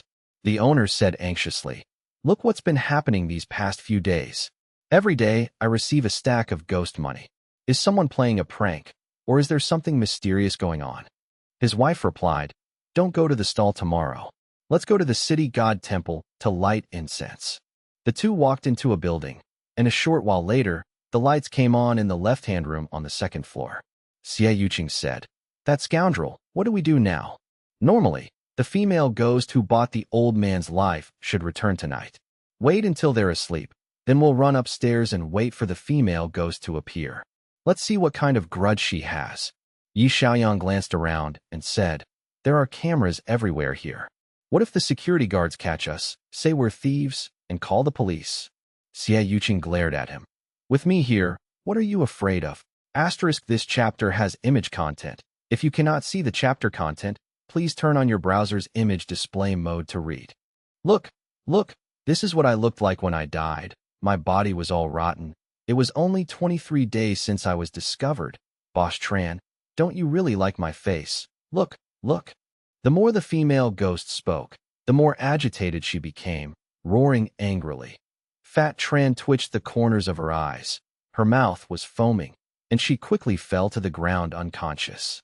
AAA. From the rooftop suddenly came a shrill, suppressed scream. Ta Vutin really couldn't stand it anymore and screamed. The female ghost immediately turned around, saw nothing, stood up, angrily said, "Who is it? Who is outside?" Deep Fu Duong took down the invisibility talisman, walked over, not caring about the female ghost, directly raised his hand to his nose to test Fatty Tran's breath. That's good. He didn't die. Just kissed him. Fascinated. Who ruined my good deeds? The female ghost used 5 fingers to form a claw, grabbing his back. Deep Fu Duong didn't bother to look, just grabbed a magic spell and brought it back. As soon as their hands touched, Deep Fu Duong was still leisurely. The female ghost was directly blown away, fell to the ground, surprised and said, "Are you a magician? Change your face, look carefully." Deep Fu Duong said faintly, helped the fat Tran up, turned around. The female ghost had transformed into her original elegant appearance, looked at Deep Fu Duong with venomous eyes, and said resentfully, "He asked you to deal with me?" Deep Fu Duong did not bother to explain, just said one sentence, "I am Heavenly Master Maoshan." The female ghost was stunned, frozen for a moment. Heavenly Master Maoshan, judge of the world, cannot do things that go against his conscience for money. Mind, this point all ghosts know. Heavenly Master, I bought his life. Don't stop me. Deep Fu Duong sighed. I don't want to stop you either, but buying a murderer's life is not a good result. Even though you are not sentenced to death, you will be punished in the afterlife. His soul will be reduced in the underworld. Why do you have to do that? The female ghost closed her eyes, cried and said, Do you know how terribly he harmed me? Tell me." The female devil was silent for a moment and began to tell the story. "I was an outside worker. I couldn't go home during Tet, so I rented a room from him. That year was the Mid-Autumn Festival. His wife went to her mother's house. He used an excuse to invite me to celebrate Tet, put drugs in the drink. Then, he gave me money, told me to have sex. I didn't follow him. He beat me. I took advantage of him not paying attention and tried to break the door and run away. Who would have thought that he would hit me and throw me into the septic tank? I lay there for 23 days, my body rotting, before people discovered me. The police couldn't find out my identity, so they still let him be an outlaw. I was really unwilling, so I returned on the day of his death, intending to buy my life to kill him." Chapter 79, The Ghost Hunting Family. This chapter contains images. If you cannot see the chapter content, please enable image display in your browser to read it.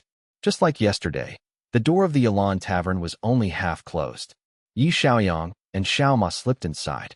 Looking up, they saw Rue Lingyu sitting in the same spot as before, but today she was wearing a tight-fitting leather outfit, looking incredibly seductive, instantly making the two of them's eyes light up.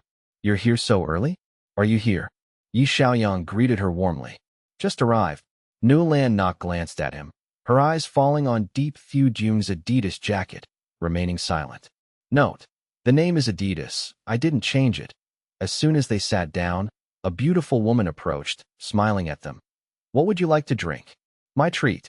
Deep Fu Jun guessed she was the owner of the place, a friend of Newland Nok. Sure enough, she was a woman. His mood brightened, and he said to the beautiful woman, "Give me a cup of green tea or any kind of tea." The woman smiled strangely. "This bar only serves liquor, not tea." Then a glass of hot water. Deep Fu Jun wasn't used to drinking alcohol in the morning. "Give me a glass of whiskey." Xiaoma smiled politely. "Whiskey with ice, that's my favorite." Yi Xiaoyang looked at his feigned expression. Luckily, the tea hadn't arrived yet. Otherwise, he'd really want to spit it in his face. As soon as the drinks were served, Old Guo arrived, followed by Xie Yuqing and Li Duo. Under the guidance of the beautiful proprietress, everyone went to a large room and sat around a table.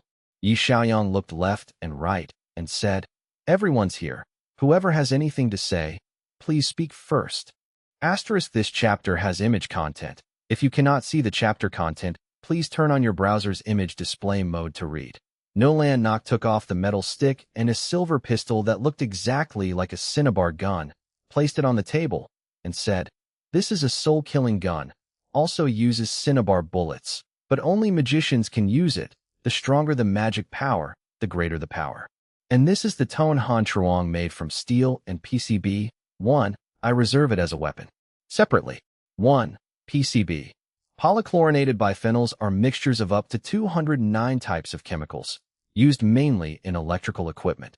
Deep Fu Dong suddenly understood that steel and PCBs are spiritual metals and have the ability to exorcise evil spirits. So the advanced Tone Han Truong is in fact a form of Dao Mak Kim. The principle is similar to Dao Mak Kim. Both are items with the ability to exorcise evil spirits and psychic properties, if guided. Magic power can overcome demons. These magic weapons were all made by you. In Hong Kong, I knew a wizard from the Long Ho Association who was also considered my semi-master. He was a master of weapon manufacturing, especially knowledgeable in making magic weapons, so he blended many elements used in the military to create extraordinary objects. After speaking, she glanced at Deep Fu Duong. You Maoshan disciples are mainly celestial wind tablets and inherited Dao Dharma. Of course you can't use those things. You just need to practice Maoshan Dao technique well. As for us folk magicians, we are different from you. We always constantly study and improve our thinking to make ourselves strong. Deep Fu Duong scratched his head and laughed. I'm not as powerful as you say.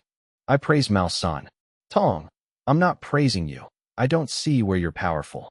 Nulan Nok replied not politely. Tuma immediately objected. Too Deep is very powerful.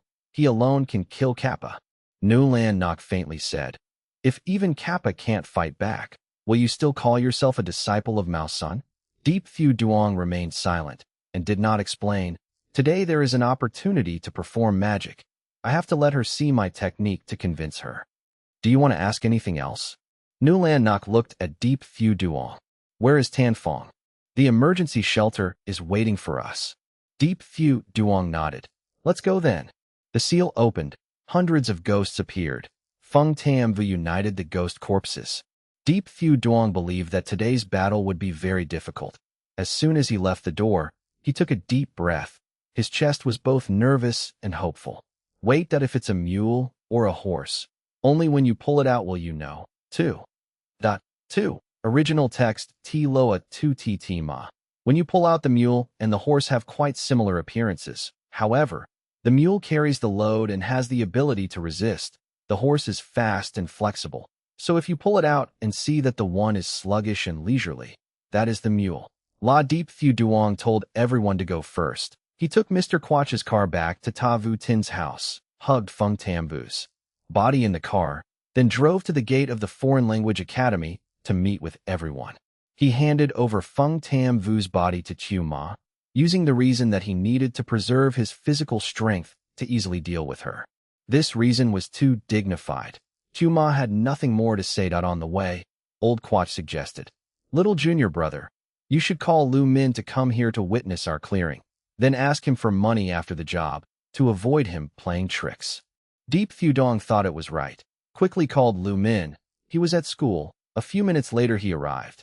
listened to old Quach summarize the situation, was very happy, showed all his strength to help. The group went to the water tower, opened the brick wall, crawled in. Suddenly, Deep Phu Duong's phone rang. As soon as he picked it up, he saw Chu Tin Nu calling that he immediately picked up the phone, heard Chu Tin Nu's voice. Brother Phu Duong, where?